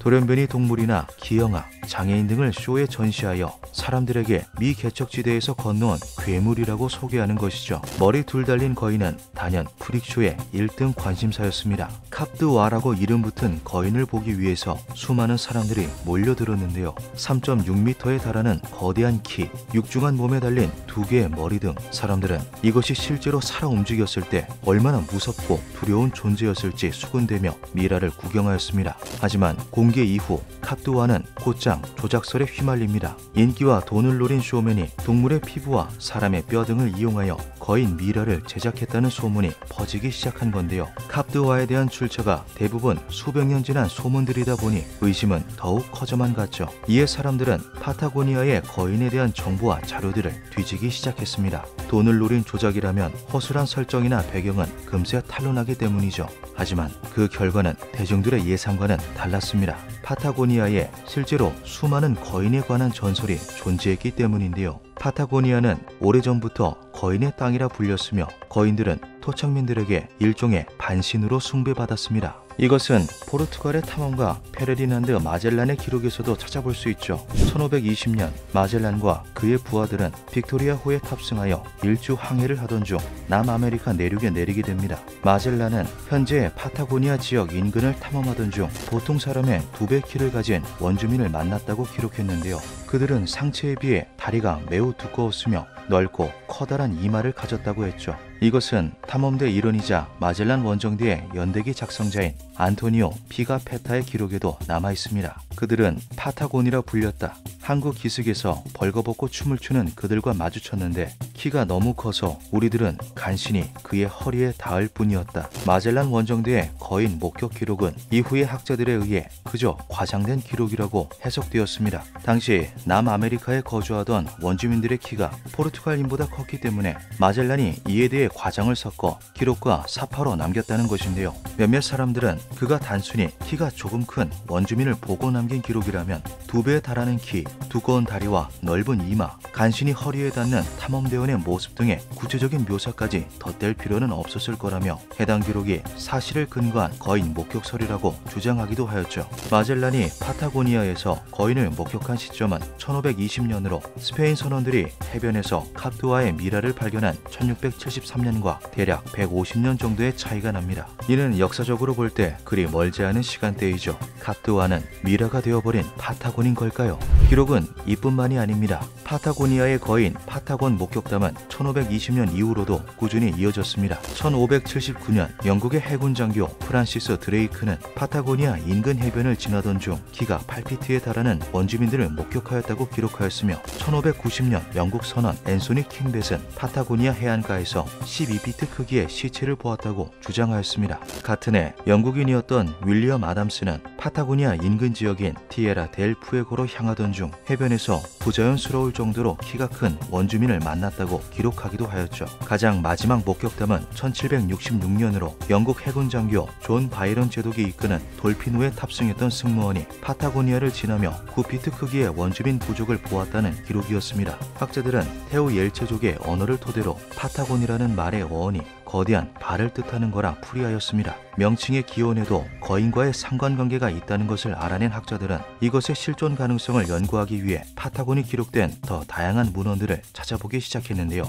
놀랍게도 그리스의 문헌 속에서 그 기록을 발견할 수 있었죠. 섬으로 항해를 떠난 기사 프리말레오는 매우 잔인하고 악독한 일족과 마주쳤다. 그들은 날고기를 먹었으며 거대한 몸에 동물의 가죽을 몸에 두르고 있었다. 거인들은 그랜드 파타곤이라고 불렸다. 마젤란이 탐험을 하기 8년 전에 이미 그들을 목격하여 기록한 서적이 존재했던 것인데요. 파타곤은 정말 실제했던 거인족이었을까요? 파타고니아의 거인 전설을 유럽에 알린 캅두아는 영국 노스 서머셋의 번백보드 인근에 45년 동안 전시되다가 1959년 토마스 하워드라는 영주에게 팔려나갑니다. 다음 해인 1960년 하워드는 끊이지 않는 진위 여부 논란을 해결하고자 지역 내 명망 높은 의사들을 대상으로 미라를 검사하여 그 결과를 대중에게 공개하였는데요. 시신의 옷을 탈의하여 세심하게 살펴보았지만 봉합이나 결합의 흔적은 보이지 않았다. 의사들은 해당 미라의 외관 검사와 방사선 촬영을 거친 후 이것이 가짜라는 징후가 없다라고 평합니다.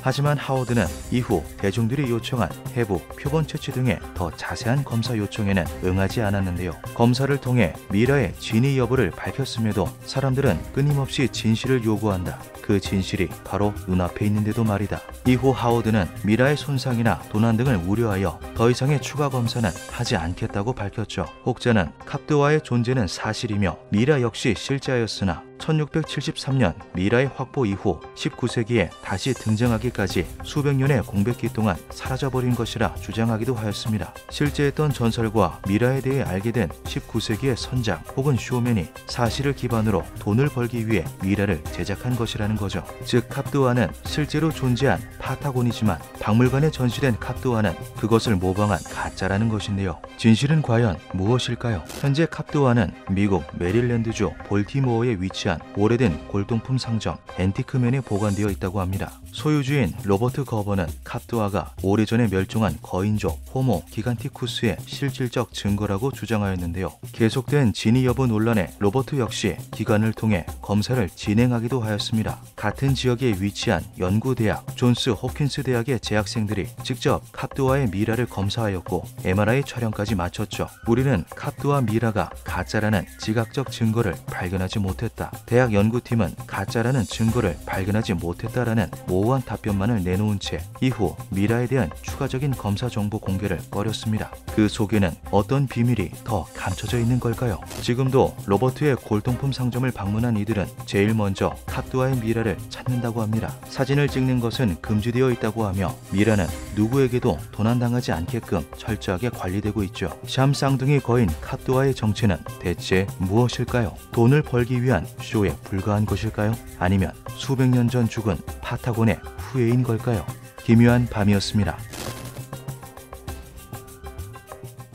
이스라엘에 위치한 바일란 대학교의 고고학자 아렌 메이어는 예루살렘의 여러 유적지 발굴을 지휘한 베테랑입니다. 그에게는 10대 시절부터 꿈꿔온 한 가지 원대한 목표가 있었는데요. 그것은 바로 성경 속에 등장하는 거인 골리앗의 고향 블레셋의 도시 가드를 직접 발굴해내는 것이었죠. 그는 같은 목표를 두고 있는 동료들과 함께 팀을 꾸렸고 발굴 후보지를 선정, 그중 팔레스타인에 위치한 마을 테레스 사피를 발굴하기로 합니다. 19세기 중반 탐험가들에 의해 발견된 테레스 사피는 기원전 5000년 이후부터 꾸준하게 문명 활동이 이어져 온 곳으로 추정되었는데요. 역사가 유구한 유적지임에도 불구하고 20세기 후반까지도 제대로 된 고고학 발굴이 이루어진 적이 없는 곳이었죠. 그렇게 1997년 아렌 메이어 박사는 테레스 사피에서 역사적인 첫 삽을 뜨게 됩니다. 가드는 블레셋의 5개 도시 국가 중 하나로 골리앗의 고향이라고 알려져 있습니다. 가드가 있었을 거라고 유추되는 지역은 몇 개가 있었으나 그중 테레스 사피는 지리적, 역사적으로 가장 높은 일치율을 보였고 학계 내에서는 이곳에 골리앗의 기원과 비밀이 숨어있을 거라는 소문이 돌고는 했죠. 1997년부터 시작된 아렌 메이어 박사의 발굴 작업은 놀라운 성과를 보였습니다. 그들은 그곳에서 실제 고대 도시로 추정되는 거대한 유적을 발견해내는데요. 기원전 9세기에서 10세기의 철기시대 유적지로 드러난 도시에는 공공건물, 숙소, 사원 등 다양한 종류의 건축물들이 존재했고 도시의 외곽은 단단한 벽으로 요새화까지 되어 있었죠. 한 가지 흥미로운 것은 도시의 크기가 무려 50헥타르에 달했다는 것입니다. 50헥타르는 15만 평에 달하는 면적인데요. 이는 그 당시 해당 지역의 다른 도시나 정착지의 2배에 달하는 크기였습니다. 아렌 메이어 박사는 가드는 블레셋의 5도시 중 가장 중요하고 가장 커다란 도시였을 거라는 말을 덧붙였죠. 도시에서 발견된 요새의 너비는 약 4m로 다른 도시들의 2배가 넘는 크기였습니다. 또한 도시를 이루고 있는 석재 블록 크기, 건물의 전체 크기 역시 일반적인 철기 시대의 것보다 훨씬 거대했는데요. 아렌 메이어 박사의 연구팀은 평균보다 훨씬 더 거대한 도시와 건물에서 생활한 가드인들이 일반적인 사람보다 더 커다란 신장을 가졌을 수 있다는 말을 하기도 했죠. 블레셋의 가드에는 성경에서 언급된 것처럼 골리앗과 같은 거인들이 살았던 걸까요? 발굴을 거듭하던 아렌 메이어 박사는 매우 흥미로운 것을 하나 발견하게 됩니다. 그것은 오스트라콘이라고 불리는 작은 도기 조각이었는데요. 이 비문에는 LWT, WLT라는 글자가 쓰여 있었는데 이는 성서 속 골리앗을 뜻하는 GLYT와 비슷한 철자와 문양을 가지고 있었죠. 이곳은 정말 골리앗의 고향이었던 걸까요? 성경 속에 등장하는 골리앗은 키가 무려 3m에 달했다고 전해지는 거인입니다. 키뿐만 아니라 골격도 커서 그를 보는 것만으로도 두려움과 무력감을 느낄 정도였다고 하는데요. 입고 다니는 갑옷의 무게만 해도 50kg이 넘었으며 들고 다녔던 창은 그 날의 무게만 7kg에 달했다고 하죠. 이스라엘군에 대적한 필리스티아군의 장수였던 골리앗은 덩치에 걸맞은 엄청난 힘으로 이스라엘의 군사들을 압도했습니다. 완전 무장을 한 골리앗은 그 자체로 재해나 다름없는 존재였는데요. 대놓고 도발을 하여도 그 누구 하나 맞서 싸울 용기를 내지 못했죠. 그러던 중 전쟁터로 도시락 배달을 왔던 양치기 소년 다윗이 이를 보고는 골리앗과의 1대1 전투를 자원합니다. 다윗은 갑옷도 입지 않은 평상복 차림으로 조약돌 5개만 챙겨 전투에 임하죠. 블레셋 장수가 한 걸음 한 걸음 다가오자 다윗은 재빨리 뛰쳐나가 주머니에서 돌 하나를 꺼내어 팔매질을 하여 블레셋 장수의 이마를 맞추었다. 돌이 이마에 박히자 그는 땅바닥에 쓰러졌다. 다윗은 달려가서 그 블레셋 장수를 밟고 서서 그의 칼집에서 칼을 빼어 목을 잘랐다. 과거 골리앗은 선에 의해 처단당하는 악이라는 비유적 의미의 허구 인물이라는 설이 많았습니다. 블레셋과 5도시의 실존 여부도 확인되지 않았을 뿐더러 현재 기준으로도 납득하기 어려운 3m에 달하는 키를 가진 인간은 그 당시 존재할 수 없었다는 것인데요. 하지만 거인 골리앗은 근현대 들어 발견되는 블레셋 유적, 각종 유물들, 그리고 골리앗과 직접적인 연관이 있을 거라고 추정되는 증거들로 인해 점점 더 실제에 근접해지고 있습니다. 2014년 퀸즈 대학교의 디어드리 도넬리와 유전학 전문가 패트릭 모리스는 유전적인 측면에서 골리앗의 실제 거대한 키의 비밀을 탐구하는 논문을 발표하였습니다. 그들은 골리앗이 유전성 뇌하수체 장애를 가지고 있었을 것이며 이러한 기능장애는 다윗에게 돌팔매질을 당해 죽은 것에 크게 기인하였다고 주장했습니다. 골리앗은 뇌하수체 종양과 그에 따른 시신경 압박으로 시각장애를 가지고 있었고 이로 인해 측면을 살피는 것에 불편함이 있었다는 것인데요. 이를 간파한 다윗이 그의 측면을 파고들어 돌팔매질을 하였고 그의 거대한 머리는 상대적으로 맞추기 쉬운 타겟이 되었다는 것이죠. 골리앗이 뇌하수체 종양을 앓았을 거라는 추측은 2000년 네게브 벤구리온 대학의 신경학자 블라디미르 베르기너에 의해서도 제시된 바 있습니다. 그는 18세기 퓨젯의 그림에 그려진 골리앗의 머리에서 말단 비대증의 모습을 찾아볼 수 있으며 이러한 묘사는 훨씬 오래전부터 존재했다고 말하였는데요. 다윗에 의해 두개골 손상을 입은 골리앗은 그 비대한 머리 무게에 의하여 머리부터 고꾸라지며 쓰러졌고 이로 인한 뇌진탕이 싸움의 승패를 갈랐을 거라고 주장하였죠. 디어드리 도넬리와 패트릭 모리슨, 블라디미르 베르기너 이 세 전문가는 골리앗이 실존하였을 것이며 성경 속에 묘사된 대로 매우 거대한 키와 덩치를 가졌을 거라고 말하였습니다. 그리고 그것은 유전적으로 골리앗의 아들들에게도 이어졌다고 덧붙였죠. 성경에는 골리앗의 아들들이 등장합니다. 이 중 셋째 아들의 이름은 성경 속에 나오지 않는데요. 이후 엑사닥 틸루스라는 별도의 명칭으로 불린 골리앗의 셋째 아들은 한 가지 유별난 특징을 하나 가지고 있었죠. 또 가드에서 전쟁이 벌어졌을 때 키 큰 자 하나가 나타났는데 그는 손가락과 발가락이 6개씩 모두 24이었다. 이 사람도 거인족의 자손 가운데 하나였다. 성경 속에 묘사된 엑사닥 틸루스의 손 발가락은 각각 6개씩이라고 묘사되어 있습니다. 흥미로운 것은 세계 각국에 남아있는 다양한 거인 전설 속에 이렇게 손가락과 발가락이 하나씩 더 있었다는 기록과 전승이 유독 많다는 것이죠. 이것은 그저 우연의 일치인 걸까요? 아니면 먼 과거 지구상에는 실제로 손 발가락이 6개씩 있었던 거인족이 존재하였던 걸까요? 골리앗이 실제하였다는 전제하에 그가 말단 비대증과 같은 일종의 유전 증후군을 앓았을 거라는 설이 있는 한편 그가 그러한 병과는 별개로 종족 자체가 거대한 아직 학술적으로 밝혀지지 않은 거인족의 후예일 것이라는 의견 또한 제시되고 있습니다. 성경 속 그들이 키가 큰 인간이 아닌 거인족의 자손이라고 표기된 것도 그러한 이유라는 건데요. 과연 골리앗의 조상은 누구일까요? 성경 속 블레셋과 가드의 실존이 밝혀진 현재 남은 것은 골리앗의 증명뿐인데요. 과연 3m에 달하는 키에 괴력을 소유하고 있었다는 역사적 거인 골리앗은 실제하였던 인물일까요? 그리고 어쩌면 골리앗과 그의 자손들은 단순히 유전적인 문제를 앓았던 인간이 아닌 손발가락이 6개씩 있었다는 인간과는 다른 거인 종족이었던 건 아닐까요? 우리가 정탐하고 온 땅에 들어가 살려다가는 도리어 잡아먹힐 것이다. 거기에는 키가 장대 같은 사람들이 있는데 거기에는 처음 보는 거인족들도 있더라. 기묘한 밤이었습니다. 미국 캘리포니아 해안에 위치한 작은 섬 산타 카탈리나. 이곳은 기원전 7000년부터 인디언들이 거주한 유구한 역사를 가지고 있는 섬입니다. 오랜 시간 인디언들의 구역이었던 이곳은 1542년 스페인의 탐험가 후안 로드리게스 카브릴로에 의해 점령되었고 이후 멕시코와 미국에 의해서 또 한 번 지배되었는데요. 계속된 비극을 겪으면서 섬의 토착민이었던 인디언들은 곳곳에 노예로 팔려나가거나 섬을 침공한 이들을 위해 강제 노역을 해야 했죠. 이후 19세기에 들어서 섬은 밀수업자와 밀렵꾼들의 암시장으로 활용되기까지 합니다. 그러던 1920년 재벌이었던 윌리엄 리글리 주니어는 범죄의 소굴로 전락한 역사의 산지를 관광지로 탈바꿈하고자 하였고 섬을 구입해 대대적인 관광 사업을 시작하게 되는데요. 섬은 분위기를 점차 바꿔가더니 사람들이 이주해 살아가기 시작했죠. 이것은 글라이덴 가족 또한 마찬가지였습니다. 랄프 글라이드는 원래 목공일을 하던 목수였는데요. 자신이 정착한 산타 카탈리나 섬의 인디언 역사를 알게 된 그는 이에 대해 깊은 흥미를 느끼게 됩니다. 이후 그는 섬 곳곳을 돌아다니며 인디언 유적을 찾아다니기 시작했습니다. 하지만 고고학 지식이 없었던 그에게 발굴이란 사막에서 바늘찾기와 같았는데요.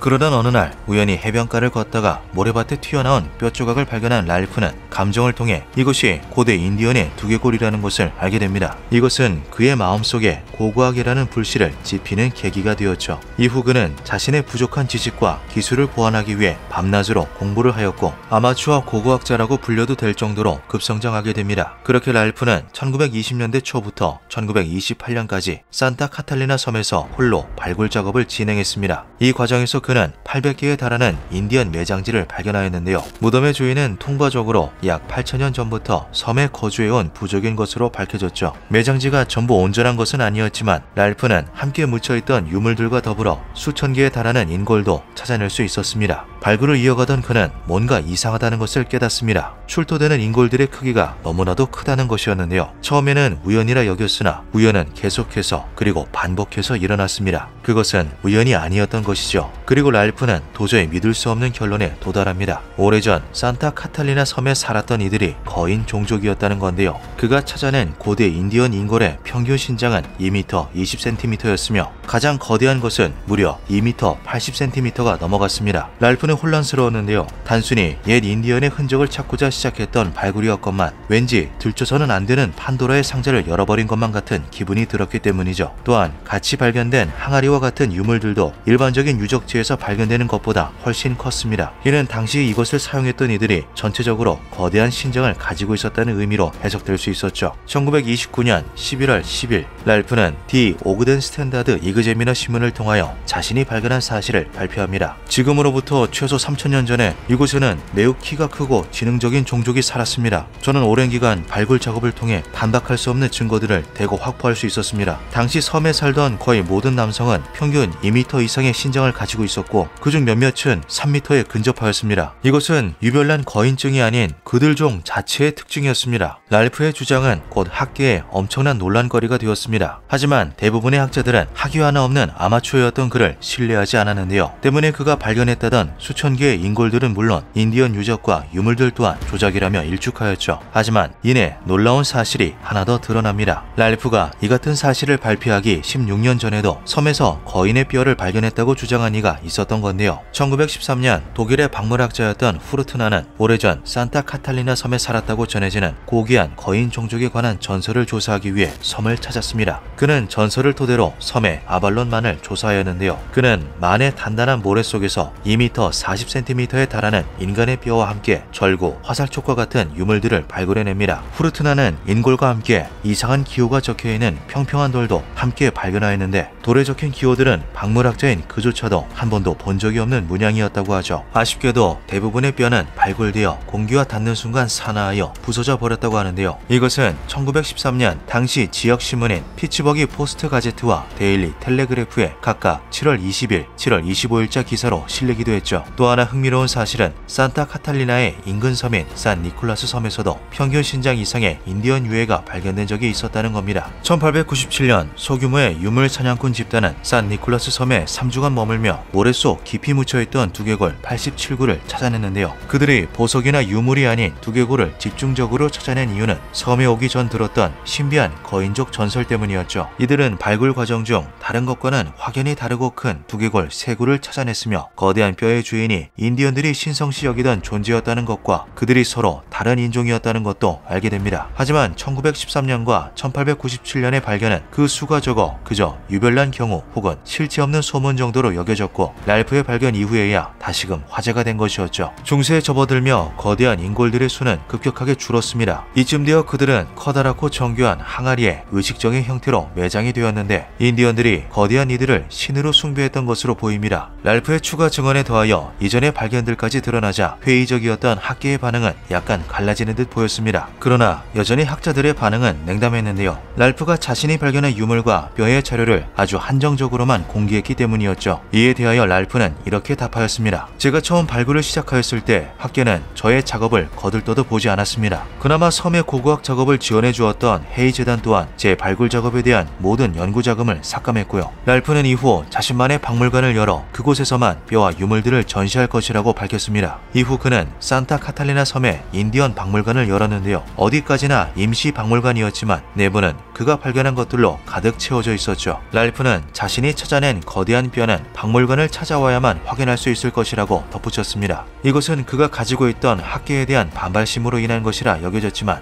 일부 학자들은 사실 거대한 뼈는 존재하지 않으며 박물관 입장료를 벌기 위한 속셈이 아니냐고 반문하기도 했죠. 랄프는 이러한 물음에는 답하지 않고서 자신만의 박물관을 운영해 나갔습니다. 박물관은 수년간 손님들을 끌어모으며 지역에서 가장 유명한 관광 명소가 되었는데요. 박물관에 찾아갔던 이들은 랄프가 직접 거대한 뼈를 보여주었다고 증언하기도 하였죠. 하지만 랄프가 직접적인 것은 공개하지 않는 한 모든 것은 정황 증거에 불과했습니다. 당시의 고고학 보고서와 신문 기사에 따르면 거대한 뼈의 일부가 스미소니언 박물관으로 전달되었다고는 하나 그에 대한 이후 답변은 찾아볼 수가 없었죠. 확실한 것은 랄프가 섬에서 무언가를 찾아냈다는 것뿐이었습니다. 그러던 1959년 산타 카탈리나와 같은 제도에 위치한 산타 로사 섬에서 7피트에 달하는 인골 여러 구가 발견됩니다. 그들의 두개골은 빨간 염료로 칠해져 있었으며 경사진 이마와 뚜렷한 눈썹, 강력한 턱을 가지고 있었는데요. 이들에게는 한 가지 유별난 특징이 더 존재했죠. 해골 중 두 줄의 이빨을 가진 개체들이 있었다는 것입니다. 이것은 일반적인 돌연변이나 질병으로 인한 것이라고 보기는 힘들었는데요. 흥미로운 것은 세계 곳곳에서 발견되는 거대한 해골들 중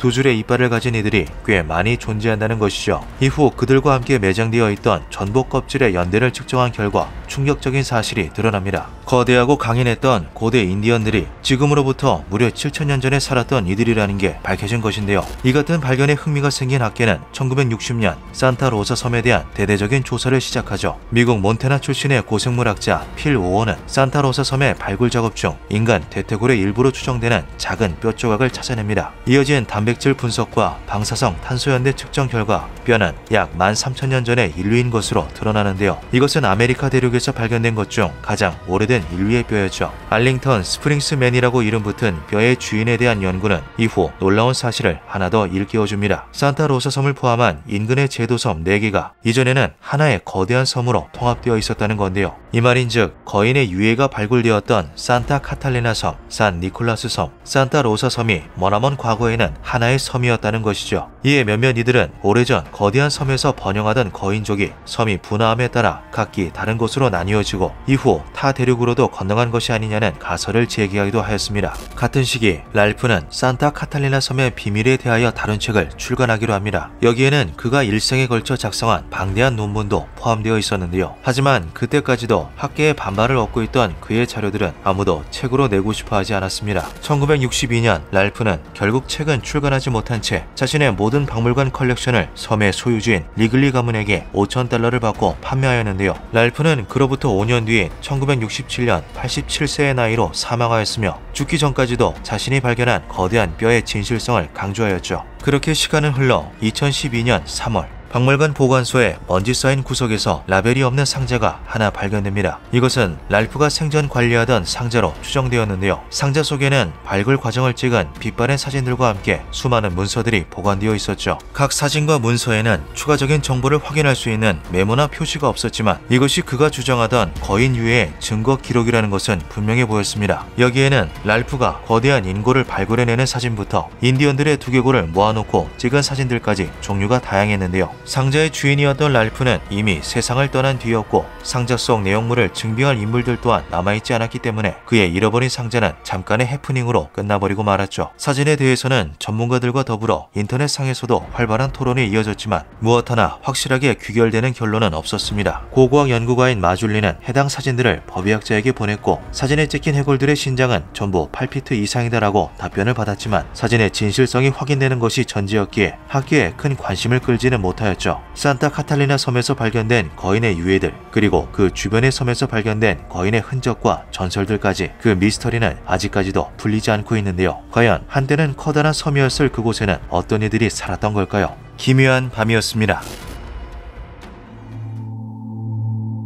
사람처럼 생긴 털복숭이 생물이었는데 등에는 혹이 달려있고 두 다리로 서 있었어요. 그 기괴한 생물체 옆에는 스라소니 한 마리가 앉아 있었죠. 러시아에서 활동하는 하이킹 전문 강사 미하일 이바노비치는 시베리아에 위치한 오미야콘스키의 춤프 키티를 인디키르카 강을 따라 관광하던 중 믿기지 않은 이야기를 듣게 됩니다.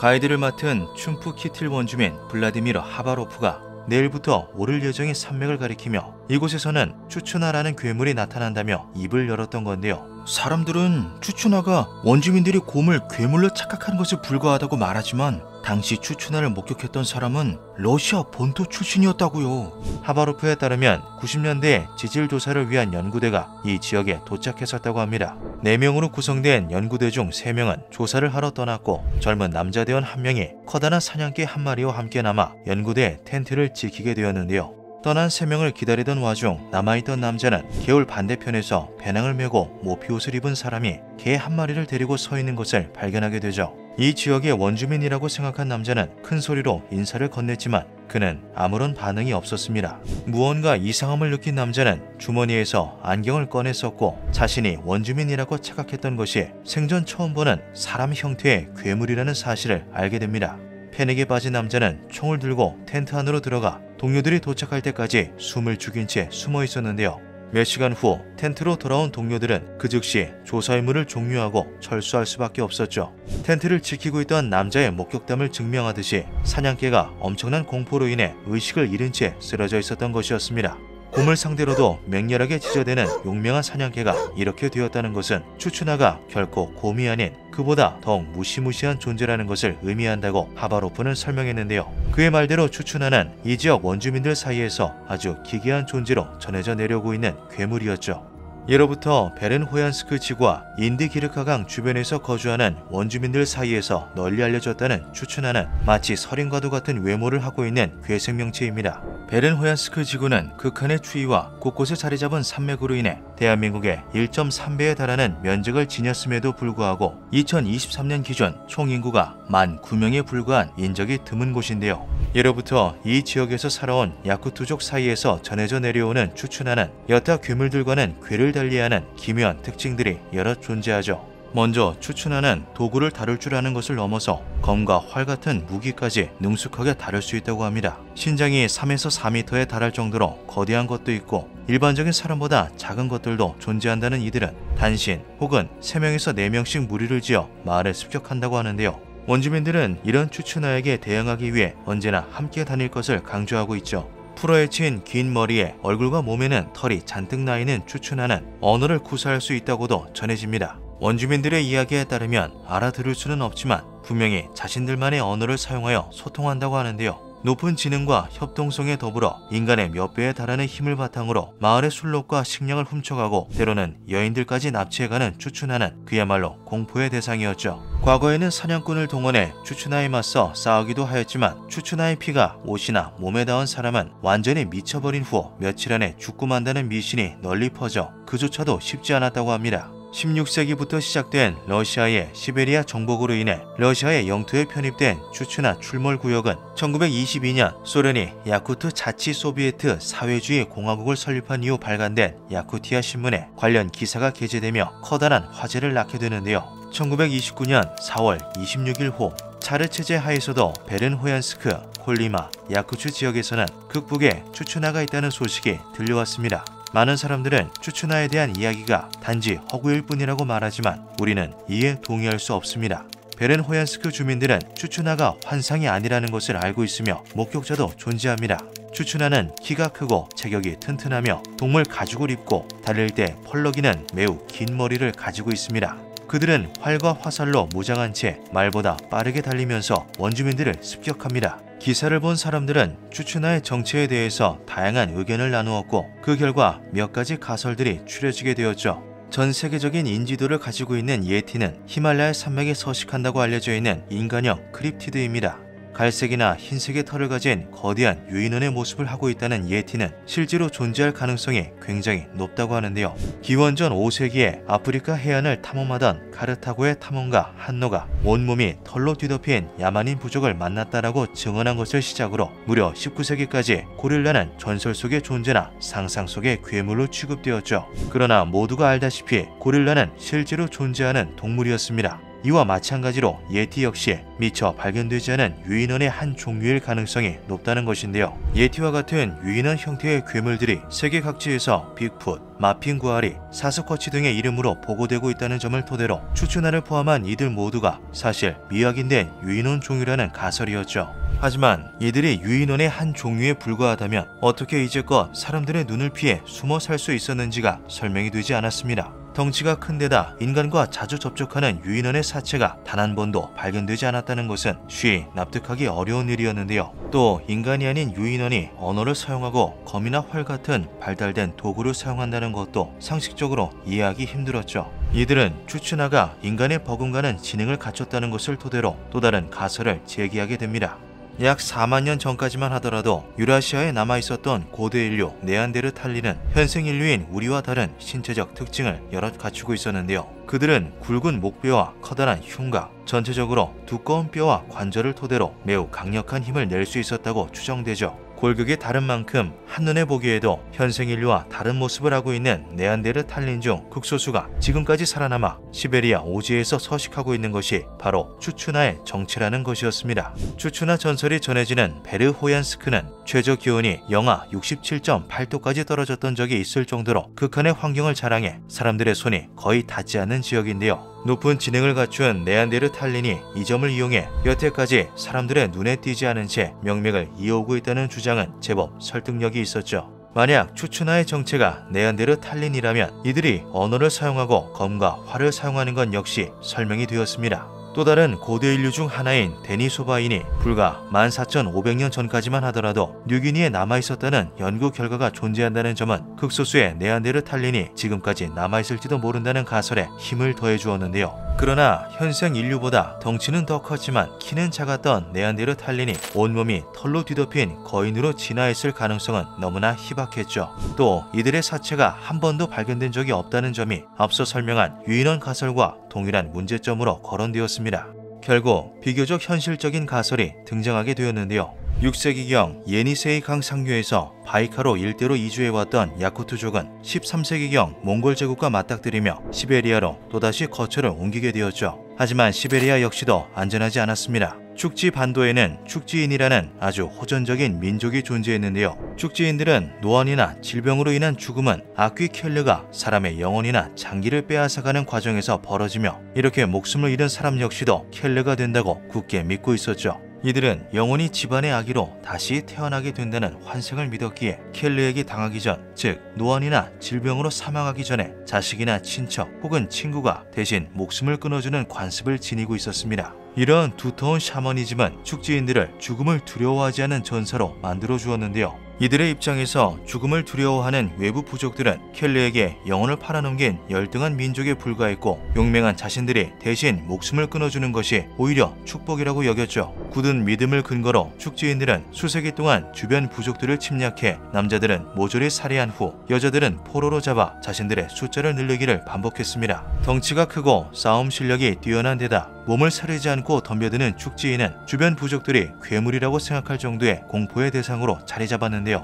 또한 축지인들에게는 사냥을 하던 도중 유빙이 깨져 바다로 떠내려간 사냥꾼을 사망한 것으로 간주하고 마을로 돌아오지 못하게 하는 특이한 풍습이 존재했죠. 낙오된 사냥꾼들은 스스로를 이미 죽어버린 자라고 믿어 비명을 지르는 등 기괴한 행동을 취하며 주변 마을을 약탈했다고 합니다. 바다코끼리의 상하를 탐낸 러시아 제국이 총과 대포로 무장한 군대를 동원해 축지인의 섬멸을 시도했음에도 불구하고 오히려 축지인의 검과 화살에 대패해 평화협정을 체결하게 되었을 정도로 이들의 호전성과 전투력이 무지막지했다는 것을 생각하면 광기에 휩싸인 축지인들은 결코 사람으로 보이지 않는 형상이었을 것이 분명한데요. 결국 축지인에 대한 커다란 두려움과 더불어 낙오된 축지인의 습격까지 이어지자 자연스레 주변 부족들은 이들은 사람이 아닌 추추나라는 괴물이다라는 믿음을 가지게 되었다는 것이었죠. 시베리아 북동부에서 가장 오래된 원주민 중 하나인 유카 기르족의 전설에 추추나와 비슷한 특성을 띤 방황하는 축지라는 이름의 괴물이 존재한다는 건 역시 이 가설에 힘을 실어주었습니다.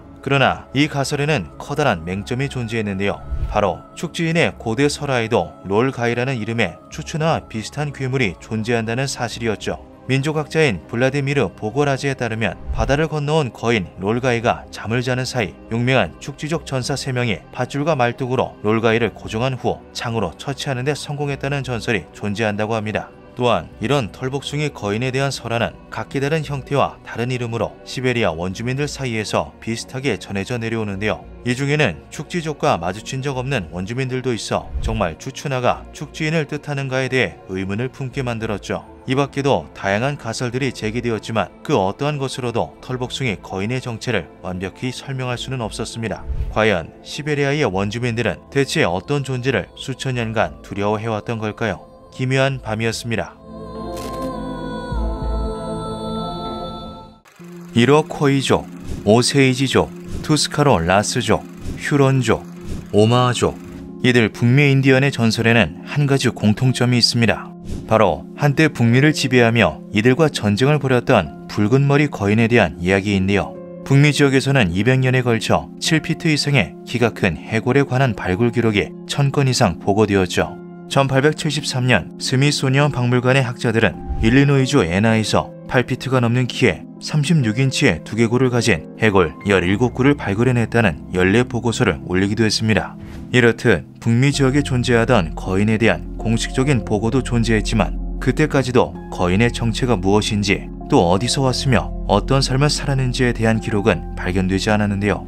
그러던 1882년 파이우투족 추장의 딸 사라 윈네무카 홉킨스의 기록, 파이우투족의 생활, 그들의 잘못과 주장으로 인해 붉은 머리 거인들의 정체가 알려지게 되죠.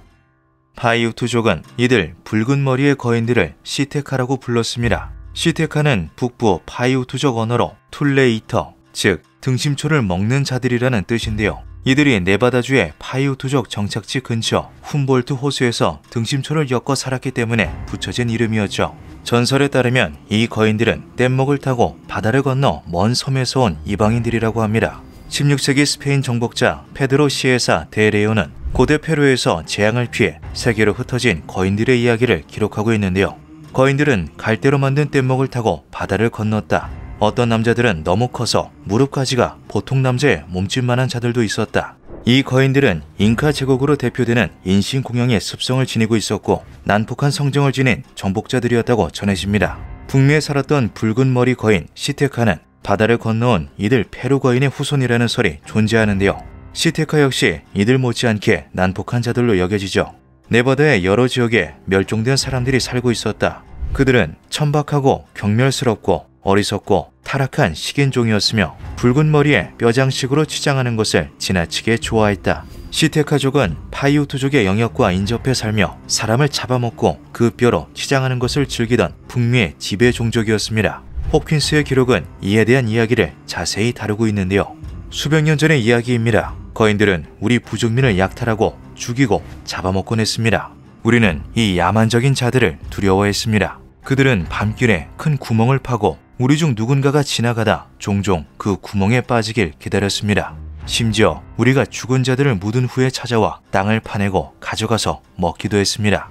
죽은 자신들의 동족도 포식하는 식인귀였습니다. 결국 시테카족의 잔혹한 식인 행위를 참지 못한 파이우투족은 전쟁을 선포합니다. 하지만 거인이라는 강력한 신체적 이점으로 인해 파이우투족 전사들은 시테카족 한 명과 싸우는데도 큰 손해를 감수해야 했는데요.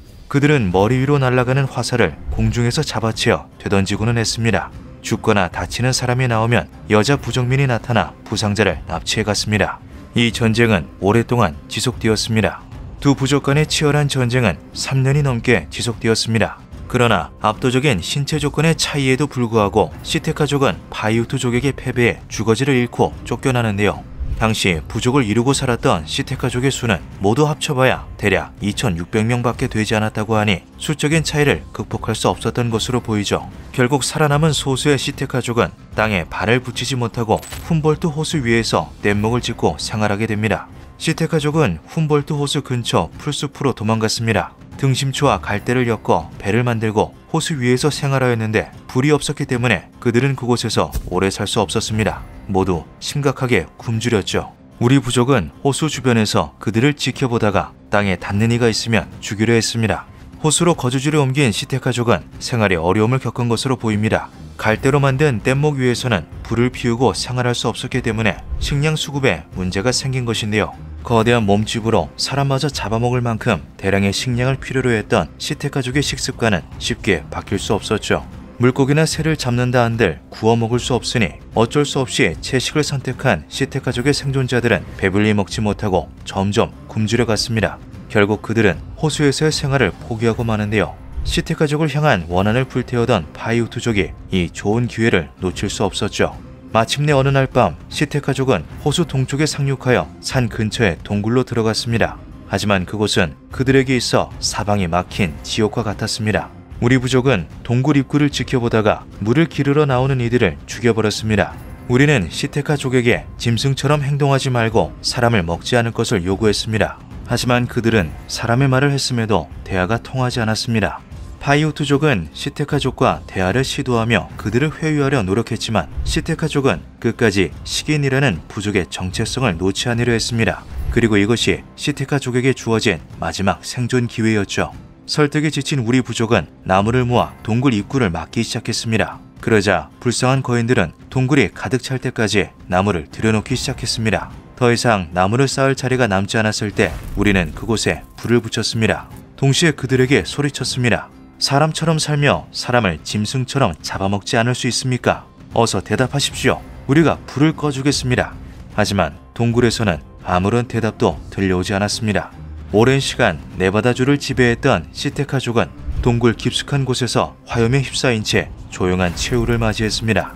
홉킨스는 북미 원주민들 중에서도 가장 먼저 문명화되어 백인 사회에 진출한 인물로 대학 강사로 일하며 인디언들에 대한 지식을 전파했는데요. 비록 자연과 어울려 사는 인디언의 삶과는 다소 멀어졌지만 그녀는 그때까지도 시텍 가족과 관련된 유물을 지니고 있었다고 하죠.